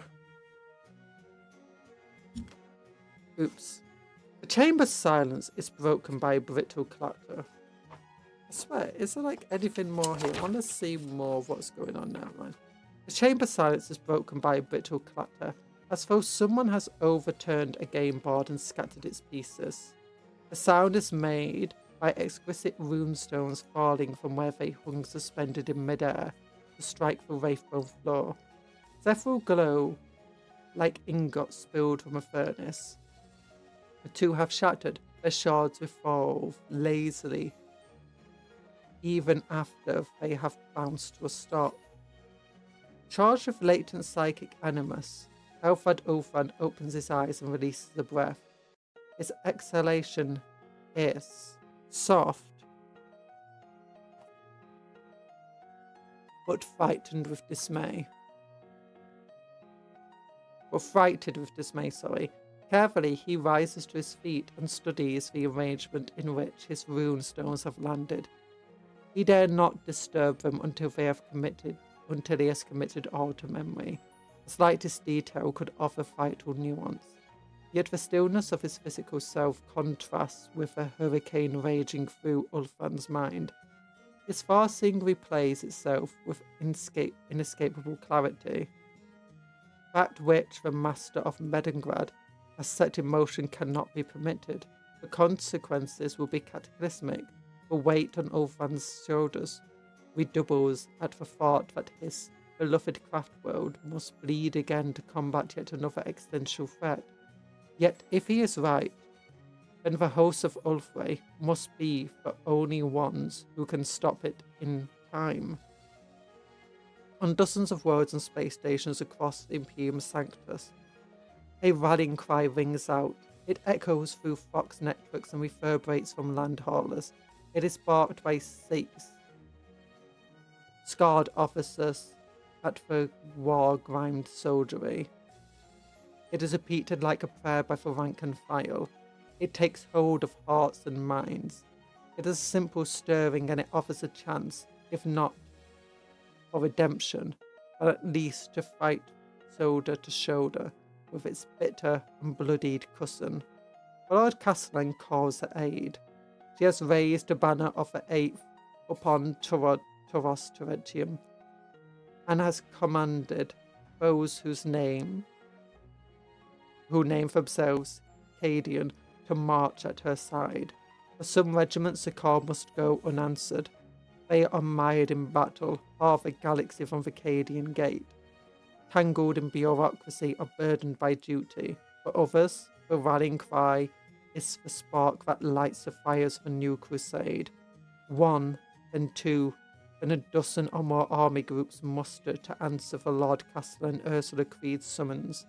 Transported by warships of Anathis Imperialis, supported by allied Imperial forces, they plunge into a warp. Their destination is Acadian Gate. Their purpose is honour and vengeance. In a shadowed alcove, a servitor lolls, pale and drooling, in its cradle of wires. A shudder runs through its grey flesh. Truncated fingers twitch as though hunting for cogitator keys to strike. Revenant's eye lenses glow. Its head comes up, and its jaws yawn in a scream that emerges as parchment, spooling from a hop in the servitor's gullet. Servo stylus extend like spiders' legs from the roof of its mouth and begin a frantic scrivener's stance. With the act of regurgitation, regurgitative communications is completed, the servitor slumps again. A bell set above it, alcove toils, a hulking figure comes to answer, moving through the tightly controlled bustle of a bridge, of a battle station phalanx. They wear power armour emblazoned with insignia of the Imperial Fist. Their badges of rank convey extreme seniority. They tear off a spool of parchment and scan its message. It has been summarized from an encoded astropathic missive. It bears a personal seal and coded identifiers of First Captain Lysander. Its content causes a muscle under the officer's eye to twitch. The slightest tells yet, to any who know him, a sign of rage boiling beneath the surface. He turns to survey the bridge, for hundreds of serfs and adepts toiling to coordinate the ongoing efforts against the swarms of the High Fleet Leviathan. He nods once. Sharp and decisive action is required. Oaths of loyalty must be called in. Successors must be contacted. Banners must be raised. And the loathsome get of Perturabo halted in their advance across Segmentum Obscurus. His armoured fists clench slowly about the parchment crumpling. The Iron Warriors must be stopped, and the Sons of Dawn will be the ones to stop them. And that's it. So it ends with the Iron Warriors' first attempts to create the Citadel is ground to a halt with massive losses, and reinforcements are pouring in from the Eldari, the Sons of Dawn, and the Cadians. Multiple crusades are falling upon the Iron Warrior Grand Companies. And they even have to compete with the Iron Hands. In other words, Perturabo sucks! And his sons suck just as much, if not more. But nonetheless, they are a significant threat.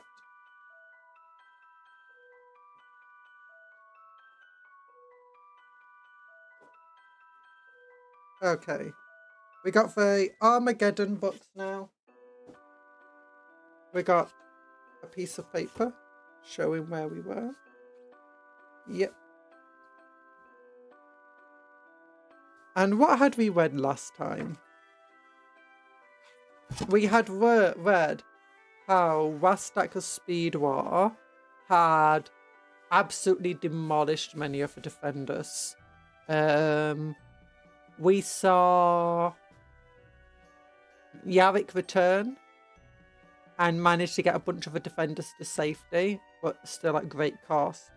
And the recent leader of the defence was executed by Graves. And instead she got a Kriegsman to lead the defence of, Armageddon. The orcs raced across the world of Armageddon, causing untold havoc and destruction, moving faster than the defenders could get into, defend, cutting off many of the warriors that were trying to get into position. And meanwhile, a massive invasion fleet is still above, including Gaskell Thacker, who has not yet landed on the planet and is waiting for Wastak's speed ward to take up instead. Dark Revelation. The whine of servo motors and the cling of booted feet on metal floors echoed through the empty corridors of High Vulcanus.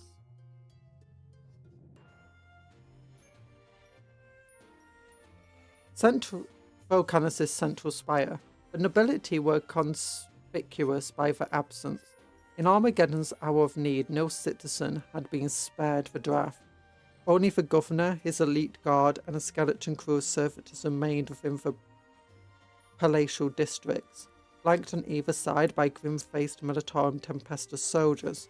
Commissar Yarrick followed the diminutive form of the governor Agmund von Ruger toward the reinforced blast doors of the Hive's astropathic sanctum. The Pharaoh's Horrifica drifted ominously above his left shoulder. A pair of troops and a major stood before the doors, lasguns held across their chests, eyes fixed forward. They snapped to attention at the governor's approach. The major offered a sharp salute, even darting nervously toward the Tempestus Scions. Eyes darting nervously towards the Tempestus Scions. Von Ruger dismissively waved him aside. "Open the blast door," he said. "We have an urgent message to relay." The major moved to the panel on the left side of the door. His gloved hand flashed across the controls. With a sound of grinding mechanisms, the door slowly slid open. Beyond, another long dark corridor stretched away. Lumens blinked to life along its length. At the far end of the corridor stood another set of reinforced doors, inlaid with iconography of the Adeptus Astra Telepathica. The Steel Legion Major led them toward the blast doors, withdrawing an ornately decorated code cylinder from his breast pocket as he marched. Yarrick and von Ruger followed closely. The 5 Tempestus Scions trailed behind. Reaching the far end of the corridor, the major approached the servitor wired into the stone and metal frame of the doorway. It twitched into wakefulness at his presence, milky white eyes opening to meet their major's gaze. Its fox unit emitted a wail of static. "Major Gerard Vernon Clearance, Scion Alpha," the major said. "Open communications with the Sanctum guards." The servitor twitched again, its mechanisms humming as the Fox channel opened, and there was no response. The major's brows furrowed as he spoke again. "Muller, friend, do you copy? Open the door, clearing Scion Alpha." Again, nothing but static. The major turned to regard Yarrick and von Ruger, looking concerned.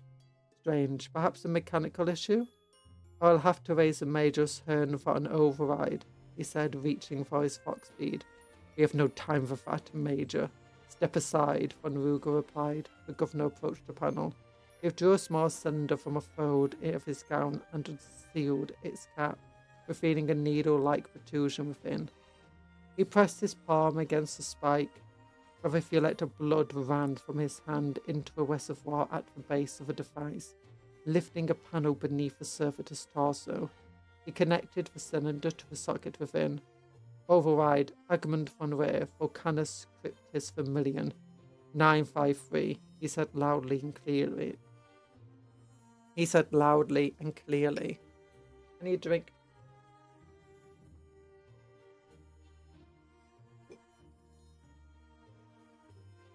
The servitor's head bobbled again, letting out a binaric acknowledgement. Gears clicked and whirred.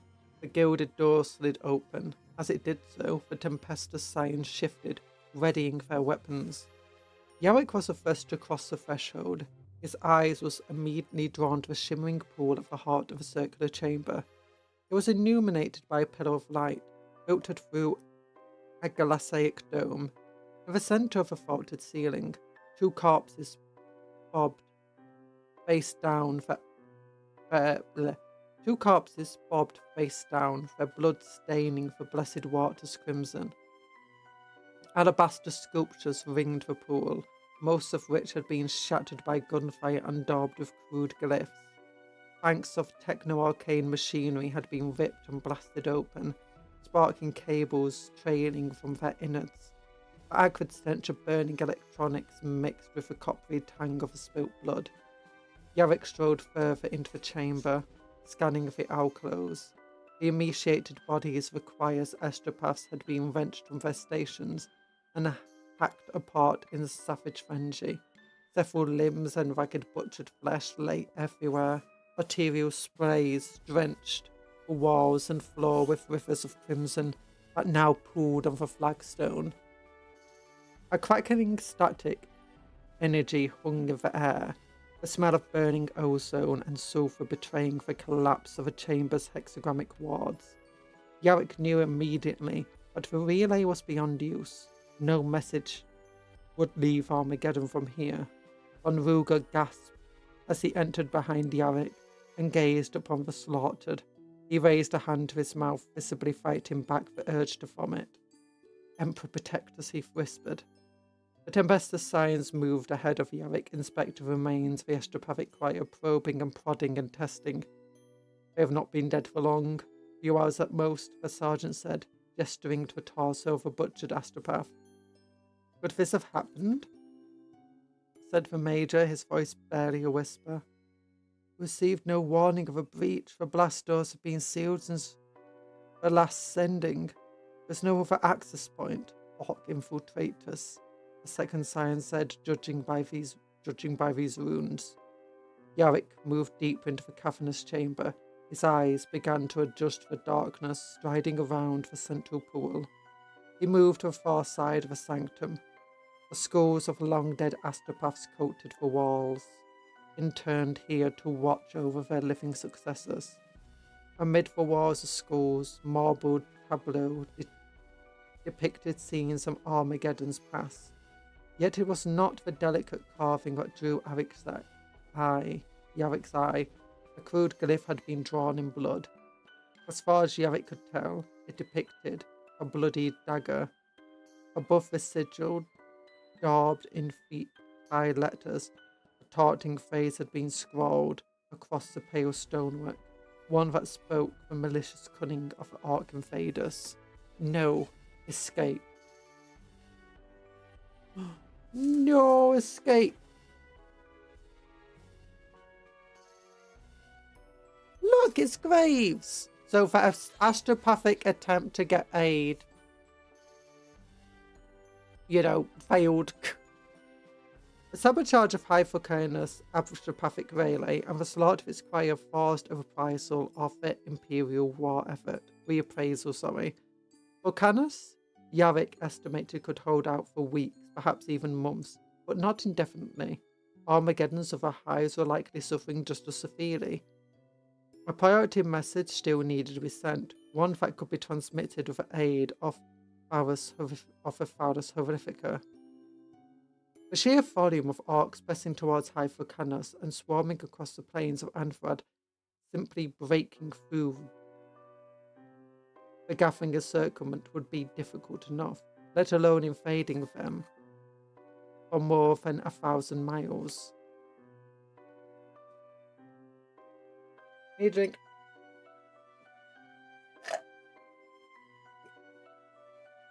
Aided by Graves, Marshal Gorman, and dozens of Hyphocanus' most experienced strategios, Yarick set about plotting a method of reaching the distant hive.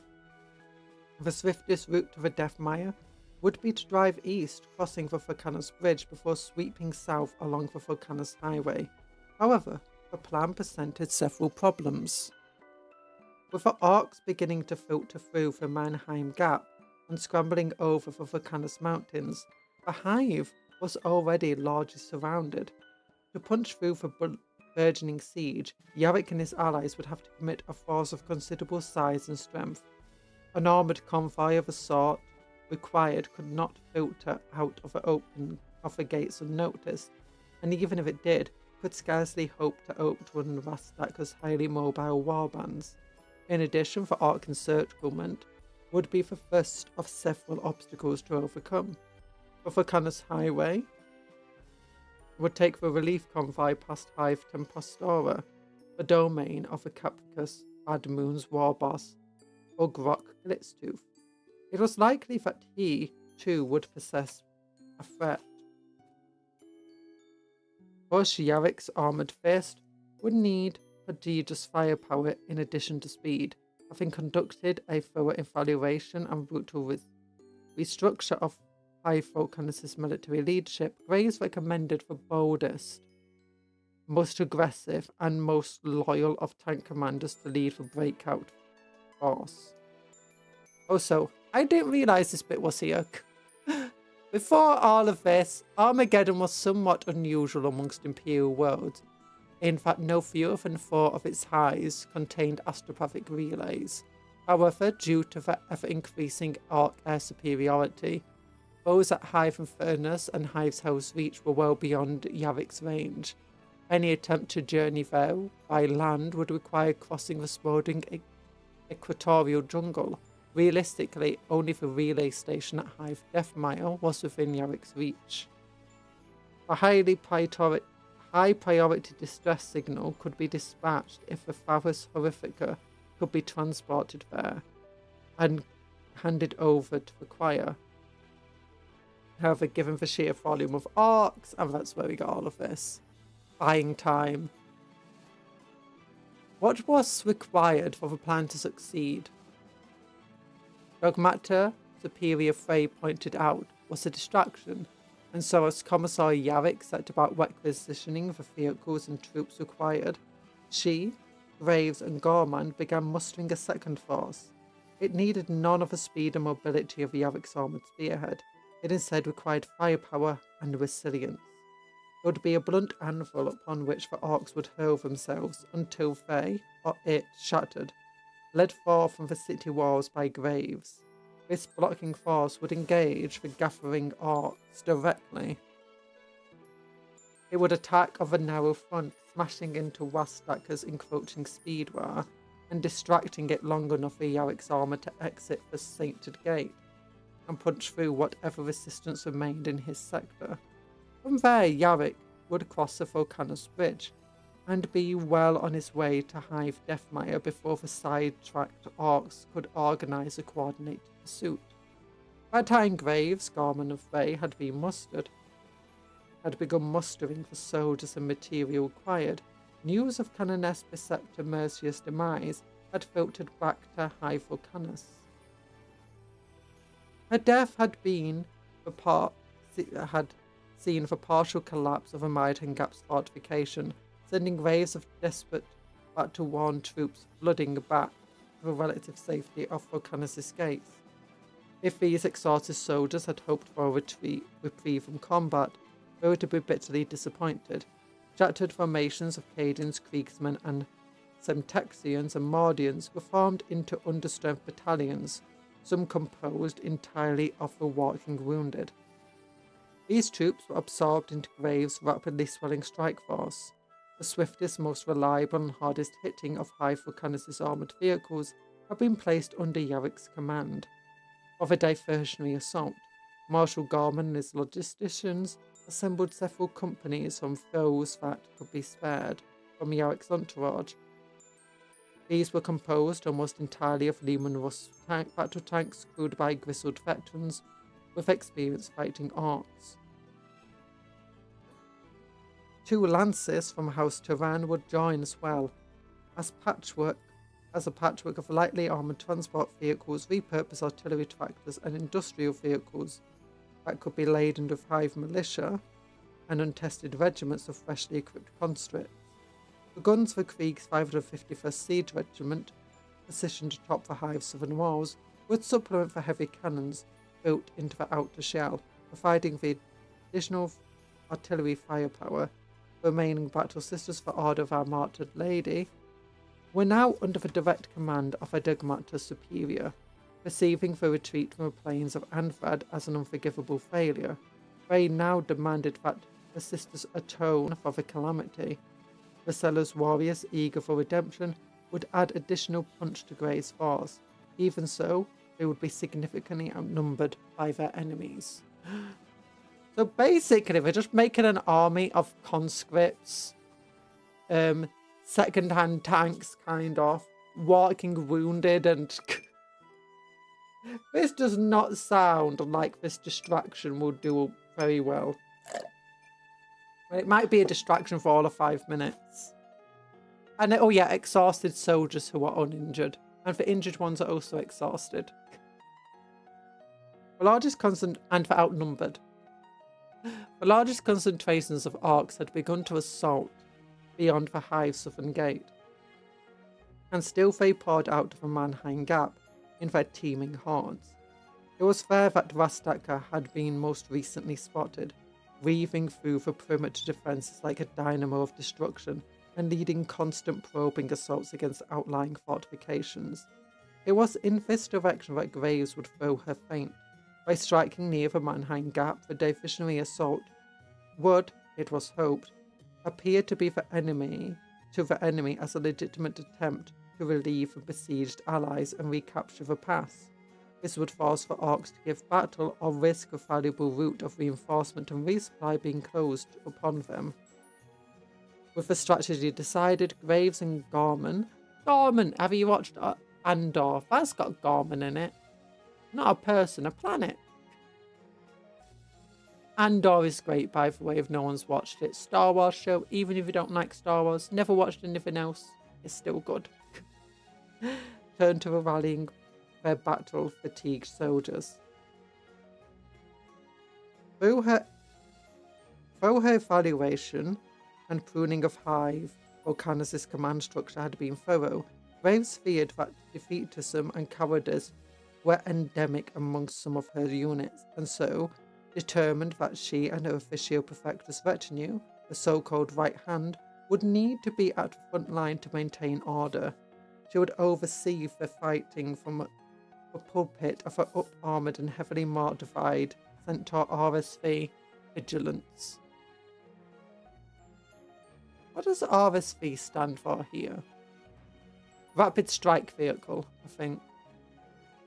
Then as Commissar Yarrick's armoured column assembled within Hive Volcanicus' walls, Commissar Graves, Marshal Gorman and Dogmata Superior Frey formed up their units inside the Hive's eastern curtain wall and awaited the signal to strike.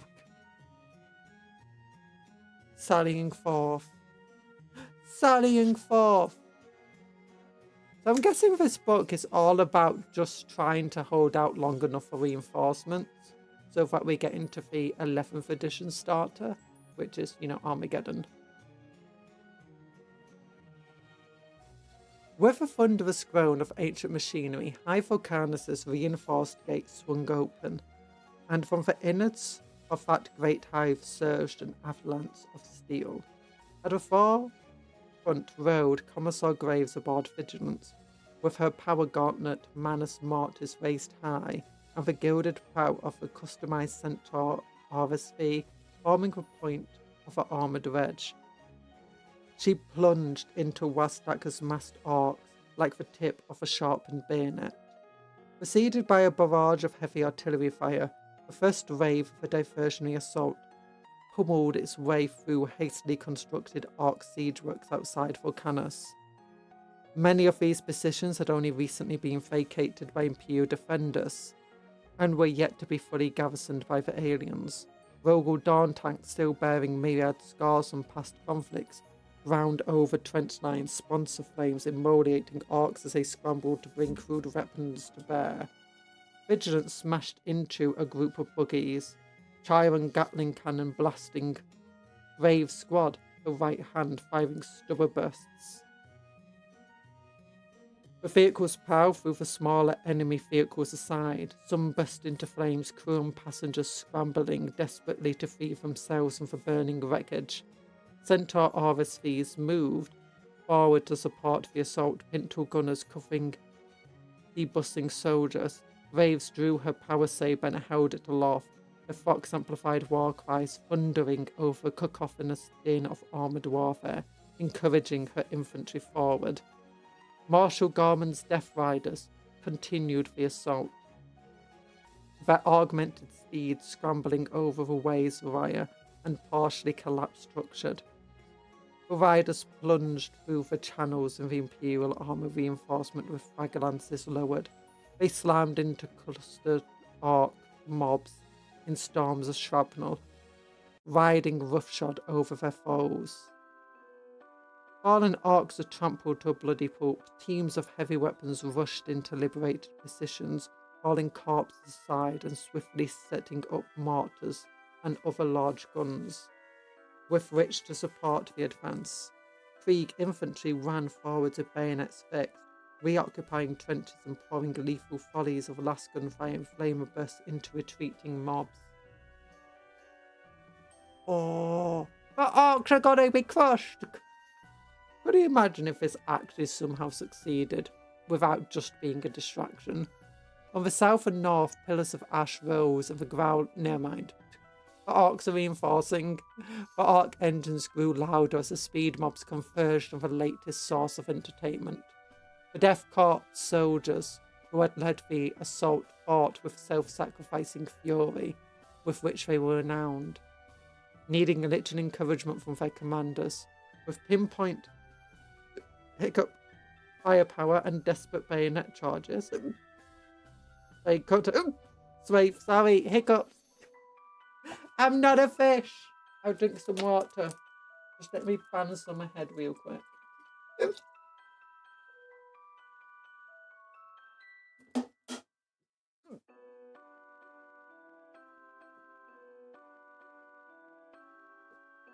Not a fish. It sounded like someone was hitting you with a mallet. I'm not being hit with a mallet. I just got hiccups because I'm not a fish. Oh gosh, with pinpoint firepower and desperate bayonet charges, they cut a red swathe through the sea of green, dragging less experienced and motivated warriors forward in their wake. Amid the swirling ash and biting dust, the surprised Arks attempted to mount a counterattack. War bikes careened forward as looted tanks rumbled behind. A smoke-belching truck thundered toward Vigilance, forcing Commissar Graves' driver into a sharp turn. There was a squeal of steel on steel as the two vehicles collided, hulls scraping together. A trio of Ark boarders leapt onto Vigilance's armoured pulpit. Graves' power fist, Manus Mortis, found the jaw of one, shattering bones, splintering tusks, and knocking the Ark overboard to be crushed beneath rolling tracks. The second cut down Graves' Foxman before the power sword took out its throat. The third clambered onto the cabin, chopper raised to strike, only to be riddled with holes by the pintle gunner. Then the truck peeled away, disappearing into an obscuring curtain of poisonous dust. The fighting was brutal. Vehicles, both Ark and Imperial, crashed and burned, sending up thick columns of smoke visible from miles away. Eventually, the might of Graves' armoured spearhead told, and the remaining Arks broke. Oh, that's cool. Changing for course and heading towards the Mannheim Gap. Vibrant signal rockets arced overhead, explosions and trailing clouds of smoke, adding colour to the blackened skies as speed mobs retreated over a horizon. Graves observed the flares with a satisfying nod.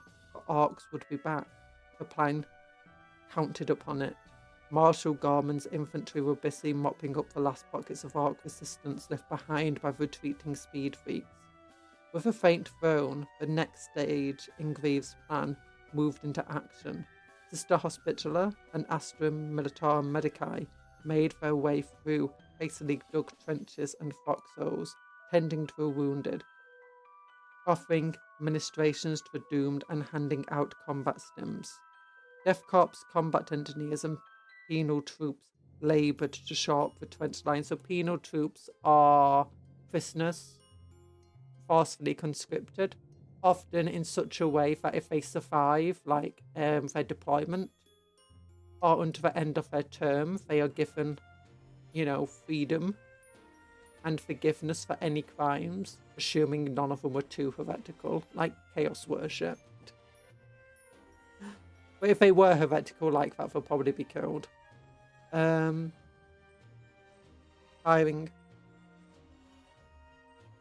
Penal troops laboured to sharp trench lines and dig firing pits for armoured vehicles.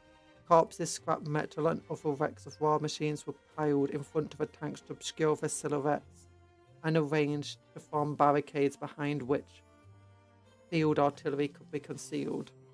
The tanks and retributor squads of our order, our martyred lady, took up firing positions, and Dogmata Superior Frey glowered at the toiling troops from atop her ambulatory pulpit of judgment. The throne of blame. She bellowed for tenants of the order of our martyred lady, leaving her battle sisters in no doubt as to the sacrifice demanded of them.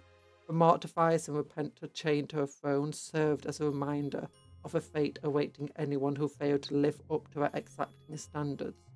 Reconnaissance platoons fanned out ahead of the defensive positions.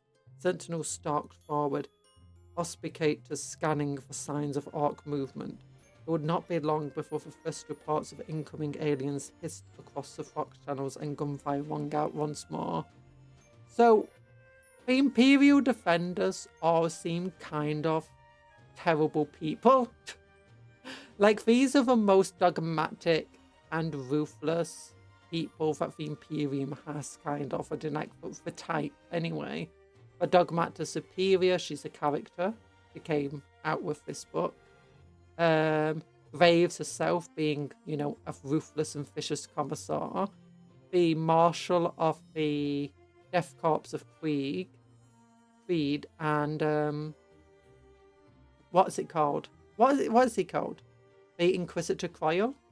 Yeah, all of them, you know, they seem to be the worst of the Imperium in terms of people. Like, they're the bad guys, kind of. I know the orcs are the bad guys, but these guys are also the bad guys.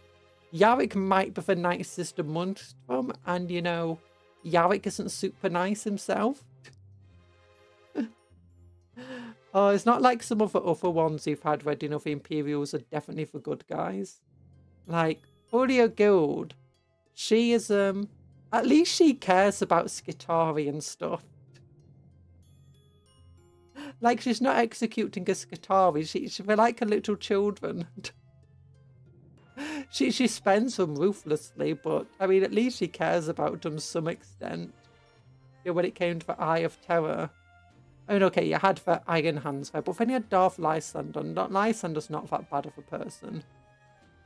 So at least when Eye of Terror, you could definitely feel like the Imperium of the good guys trying to protect and save people. Over here, I mean, they're kind of trying to protect and save people, but, you know, they're just executing them themselves, torturing them. I wouldn't say that they're necessarily saving them. They are having a war, not baking cookies, which is the most violent art of war, actually. Yeah, baking cookies is difficult. No, baking cookies. This type of stuff, leading by fear, is not effective. It leads to more mutinies, to more people, you know, wanting to wound themselves to get out of battle, or, you know, going to the enemy side. I mean, for fighting orcs, they don't have to worry too much about that, but they still have to worry about it. It's not the first time it's happened on Armageddon that the humans have joined the orcs. But yeah, you generally don't want to rule by fear like that. You want some fear, but you don't want this much fear. You don't want to be executing all of your people in high command, you know, who are skilled commanders and stuff, on minor failings. Failings that they don't potentially have any control over. they might have made all the correct decisions, but they're in such a terrible position that, you know, the best actions. It's instead they're just spending lives ruthlessly, in which just creates a meat grind of the war, which is not good. It's not good. That's not how you're going. Orcs are probably the masters of attrition warfare. In terms of if you kill an orc, all it does is generate more orcs. This is it's terribly tactically. Floor it, get stuck in, get killing Foster. Anything else is just mucking about. Oh, I've been listening to Grotsnick the Mad Dog. Really fun book. The reader does a super cool job. Really good at orc voices. Sounds to me like heretical talk. True. It depends. Like, Kane's a good leader. Whilst I could gut smack to his speed bosses before the attack the Mannheim Gap, the issue is that, like, most of the orcs do sound similar to each other. Oh, okay, I need to, like, run away. I know it's, like, close to the end of the stream anyway, but I need to get to the little cupcake room.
Okay, I'm not gonna put down another glove for the last 15 minutes, so the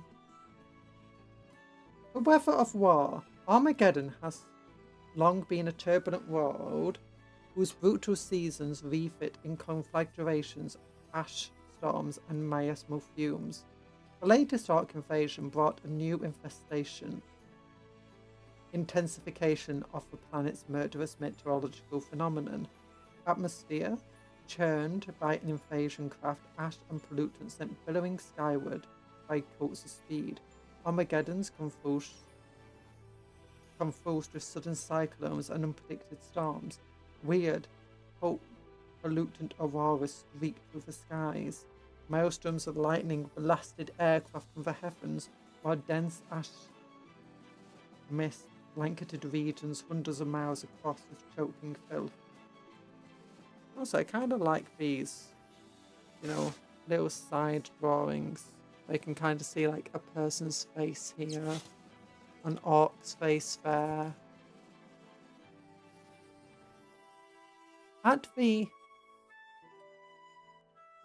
eastern mouth of the Mannheim Gap, pockets of Imperial resistance remained as islands in the endless stream of orc speedsters. Dozens of broad channels had been blasted through the layered minefields, trench networks and bunker clusters that defended this crucial pass. So in reality, artillery bombardment of minefields is not always going to be super effective. Often all it does is move the mines around rather than, you know, causing them all to detonate, because that's how mines work. Especially like anti-infantry mines, which are very weird looking. For like leaves. The other thing that you're going to see is that, like they talked about the Iron Hands blasting like safe channels with artillery, but all it does is when you like blast an area that heavily, it creates extremely uneven and very, very muddy and wet channels in the dirt. Like all of the water and rain and stuff will just funnel into that channel, but also water from the land itself will seep into it. Because you've blasted apart soil and stuff, it's all very, very soft as well.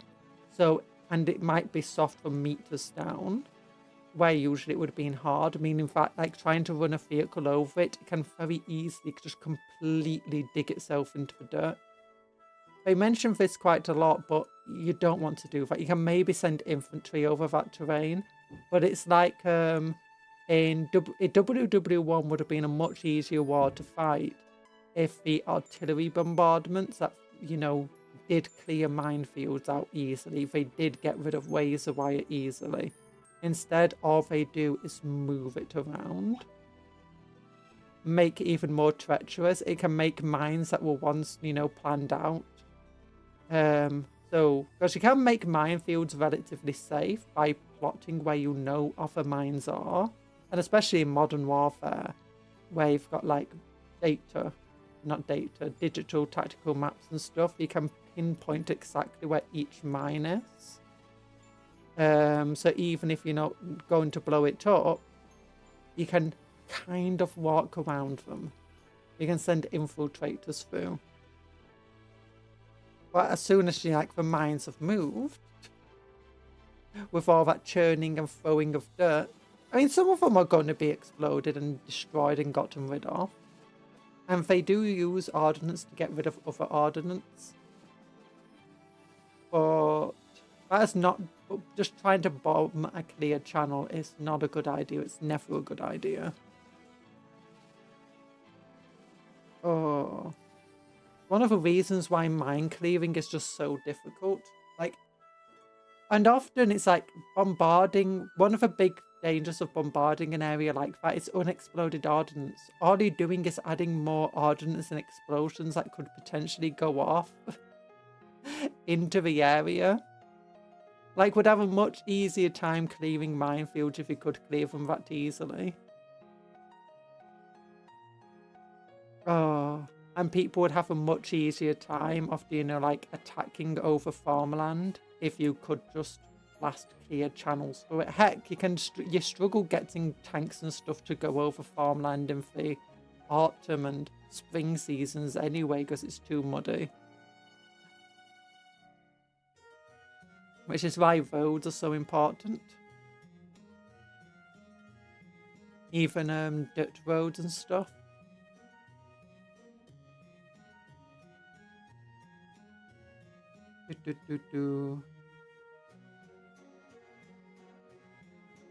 Speeding along these newly hewn racetracks. Now actually one of the things that they could do, being a speed war, they're using mostly light and fast vehicles. A lot of anti-vehicle mines are useless against light and fast vehicles. Anti-infantry mines could still be dangerous to them. But you can move. If you're light enough, you won't set off the mines. if you're quick enough, you might set off a mine, but it explodes. Like there's a tiny delay to when it explodes. If you're moving over it quickly enough, it will explode behind you. We know this happens in real life. It's happened before, multiple times. Like, you know, those Toyota pickups. Speeding along these newly hewn racetracks, Rastacker was in his element. He powered through the melee, pulling wheelies and unleashing wild fusillades from his Psycho Gatler. Behind him, Fixit busied himself, patching the big Reaver's sachet, flinging on while wielding loose scraps over bullet holes. Rastacker turned his gaze west. A trio of crimson flares lit the sky, and his shouting box began to growl reports for counterattack. He smiled. Just as the fun seemed to end, Gork and Mark had sent him a fresh entertainment. Barking at the Fixit to top up his squig oil, he hollered commands and accelerated towards the next scrap. He ran into retreating orcs first, shaking his grabber-dragger furiously. A good portion were swept up in his wake, turning to follow as he plunged toward the oncoming Imperials.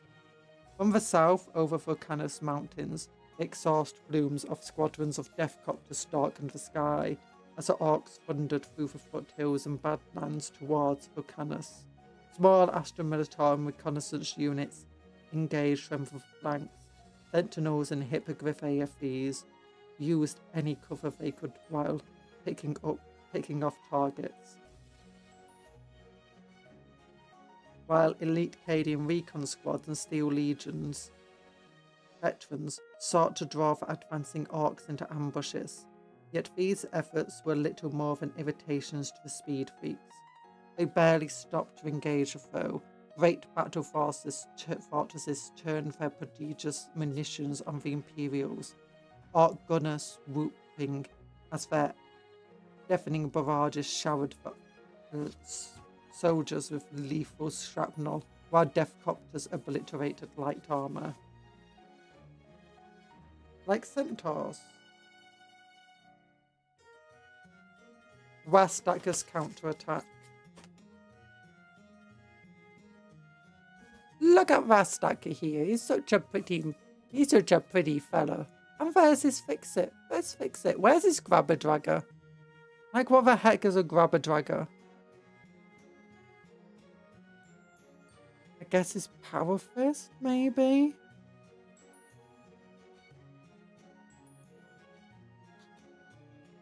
Not sure. Descending onto the flatter ground at High Vulcanus' southern ridge, the orcs stormed headlong into Marshal Gorman's prepared positions. From their concealed vantage points and hold-down positions, Leman-Russ battle tanks and field artillery pieces opened fire. Battle cannon shells smashed into the lead waves of orcs, throwing up ash clouds and pillars of flame. Scrap metal and wreckages soared into the air and bounced haphazardly through the orc advance, throwing bikers aside and pitching them under the wheels of the larger vehicles. Death Corps and Italian cavalry units charged in from the flanks, meeting Squighog boys and war bikes in headlong charges that pitched riders on both sides of their saddles. Still, the artillery continued to fire, and Marlus rockets screamed down to smash into the orc advance. Through the conflagration came Rastacker Gutsmech, a blur of crimson, lurid green lightning, and curtains of flame. The roar of Big Ruffer's engines drowned out the carnage, a primal snarl reverberating through the bones of all who heard it. Then he was amongst the defenders, war bikes in tow, small arms fire cracked and pinged from Big Ruffer's steel hide. Scores of orc vehicles were torn asunder by the opening barrages, pinwheeling away ammunition, cooking off in crackling detonations. The remainder ploughed on. Battle wagons swung wrecking balls as they passed, staving in sponsor turrets and decapitating tank commanders as they sought to return fire from pinto weapons. Can't join, battery empty. No, Alba Wonderspear, take care of your phone battery or laptop battery or whatever. Also, thanks for popping in. Nice to have you here, even if for a short while. Loud crashes is explosive. Wastacker plunged into the heart of the enemy like a hypersonic missile. Loud crashes, explosions, and pained screams followed his path of destruction. You broke your charger in accident? No! You managed to order a new one or anything? As the waves of arcs washed over them, the remainders of Graves' armoured assets arranged in concentric lines of overlapping fields of fire opened up Death Corps and Steel Legion infantry. Dug in around the remaining strong points, swiveled weapons emplacements and blasted away at oncoming Arc vehicles. Damaged trucks and battle wagons slew to a halt, causing pile-up. Under heavy fire, Arc infantry scrambled from broken transports and sprinted toward the enemy. Many were cut down, felled by precision bolt gun fire of the Battle Sisters, or maimed by mortar rounds. Commissar Graves observed the conflict with grim satisfaction. By now, Yarrick's convoy would have left Hyphocanis' walls. Her primary objective had already been achieved. All that remained was to tie the Arcs down for as long as possible. She climbed from Vigilance's battle-scarred pulpit and leapt into a trench filled with filth-encrusted soldiers, all prepared to meet the inevitable Xenos assault. Currently, just using my phone charger, which isn't strong enough or long enough to use it while watching. Aww. I understand that. You're not addicted to your phone like me. It sounds like it'll be stretched before you charge.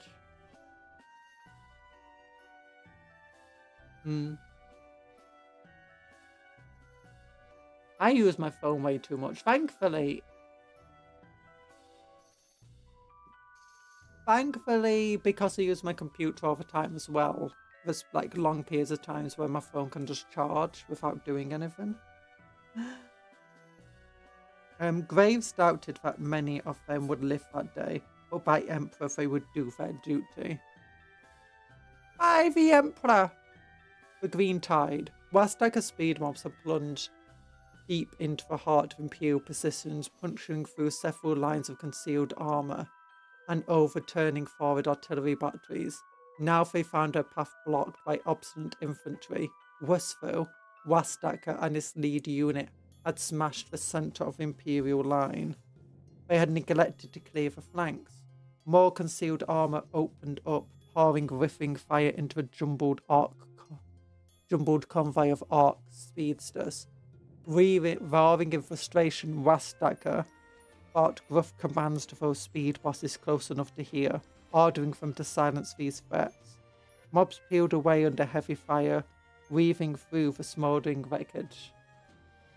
Anyways, that gives me an excuse to finish Beyond Two Souls now and Skyrim afterwards. Good luck with all of that!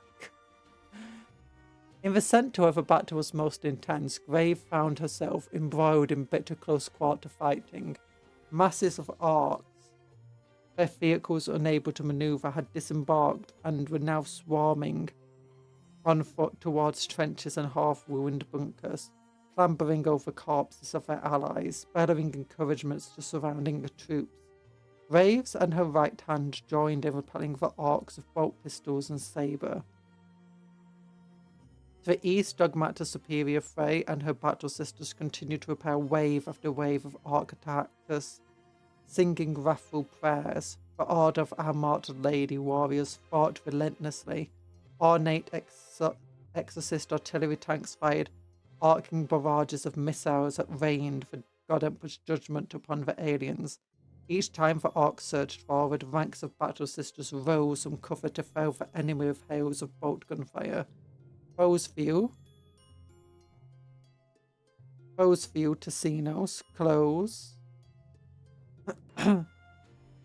Sorry.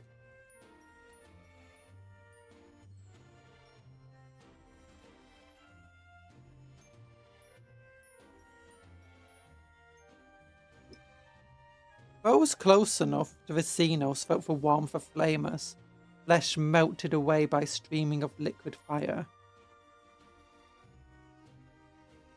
Those few to see nos close up on them.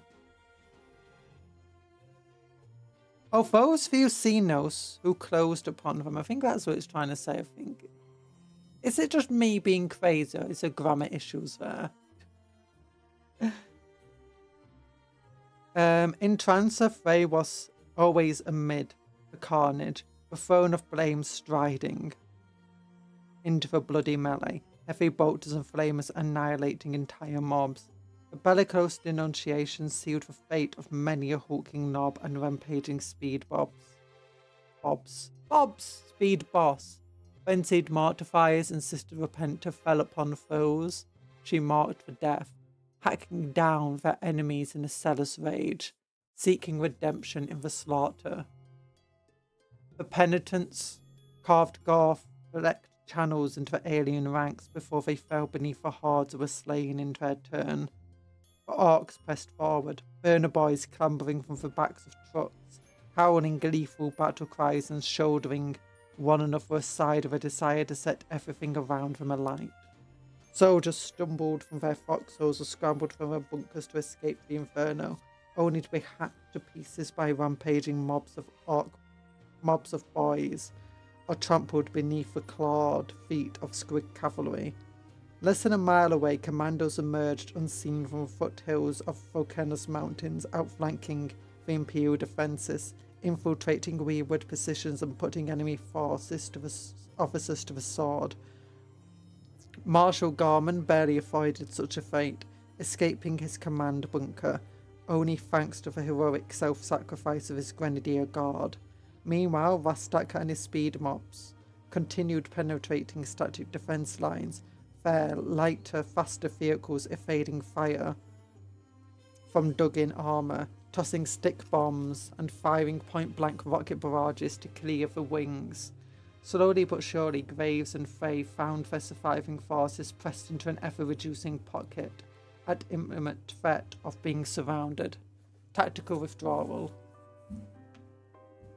Smashing a hulking knob aside, Commissar Graves snatched a moment to check her wrist chrono. The orcs had been frustrated longer than she had anticipated, but with a glance around her she saw that the outstretched Imperial forces could not hold the line much longer. Withdrawing from the fight, she led her bodyguard back aboard Vigilance as the armoured vehicle's prow-mounted Gatling cannon spun to life, its salvos keeping encroaching orcs at bay. She sent a series of abrupt Fox messages to her allies. Those capable of doing so were to retreat to High Volcanos immediately. To suffer further losses would only impede the defence of the Hive City. Those unable to retreat were to fight to the last soldier, taking a solace in their lives being spent doing their duty. Dogmata Superior Frey acknowledged the message curtly. Her sisters would stage a fighting withdrawal. Marshal Gorman's reply was equally abrupt. He would make his last stand alongside his soldiers. With a death corpse, there would be no retreat. Graves' second order issued as Vigilance's engines roared to life was to the artillery batteries positioned atop the Hive's outermost curtain wall. They were to begin a saturation bombardment of the front lines immediately. No, not the death corps being obliterated by their own artillery. Vigilance ploughed through masses of encroaching orcs and drove towards High Volcanos. As the walls loomed before her, Graves glanced towards the abandoned positions. Muzzle flashes, pinprick lasgun beams, and gouts of flame illuminated the battlefield as the first artillery shells landed. Debris soared high into the air, thunderous creeping barrages, deafening soldiers miles distance from their impact. Behind the curtain of death, the shattered remnants of Graves' armoured formations limped to the temporary safety of High Volcanos. This is, compared to Maelstrom, both the Apocalypse book, The Eye of Terror, and the Armageddon book are much more story focused. Like, the Maelstrom was just like, hey, this is what has happened to the Maelstrom in the past. This is things that are inside the Maelstrom. This is the different characters. do you know, Infrared Corsairs. This is a different characters in the Aldari Corsairs. And here's one small story. And that was it. But there was only one actual story within it, if I remember correctly. Maybe two. But this is just like, the entire thing is just story right now. There's a little bit of a history lesson of Armageddon, then just lots of story. And the same for Eye of Terror, was a bit of history lesson, a bit of what's happening, who the Iron Warriors are, who the Imperials defending, the fighting against are. And then a bunch of story. I like this. I prefer the story side of it rather than just... I like both of them.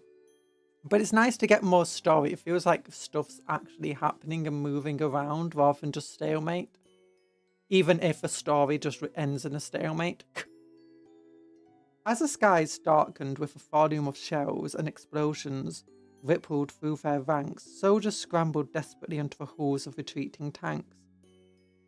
Many more piled into the few remaining armoured transports. Those forced to flee on foot trailed desperately behind in winding columns that lengthened as the wounded and spent fell behind. Most would never reach the walls of Vulcanus. They collapsed with wounds of simple exhaustion, to be buried beneath drifting dunes of acidic ash. They were crushed by the tracks of dogmatic superior phrase withdrawing transports, or were cut down by pursuing orcs. Less than an eighth of those who had left High Vulcanus mere hours earlier would live to see the hive again. And I think that's a good place to start. And look, there's his Fortress of Arrogance. Is it Yarick stood on the back? I don't think so. I don't even know if that's a Fortress of Arrogance. I've just got a random hint to a gunner. Oh my gosh, that bike looks so tiny next to that. There's a bunch of orc vehicles here though that I don't recognise. Like they don't look like any orc vehicles. That looks a bit like the War Trike or something. But this other one, no idea. Looks like something from that one game. So let's put a little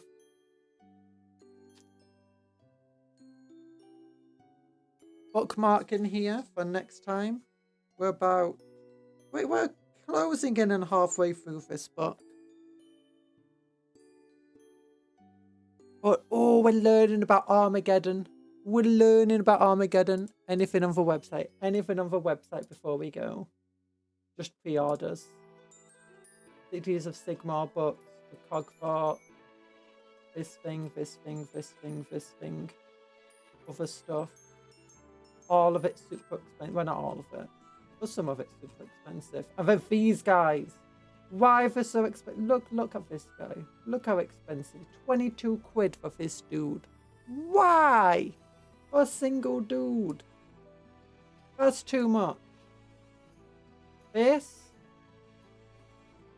It's expensive, but fair enough. This expensive, but fair enough. This expensive, but you know, not so expensive that it's like, yeah, for rare models made to order, probably the last ones they'll ever produce. It's worthwhile. But 22 quid for just single models. I'd rather they just sold them as like a trio of like characters, a trio of them for like 30 quid or something. Oh, which would still be expensive, but you know. Overpriced rubbish.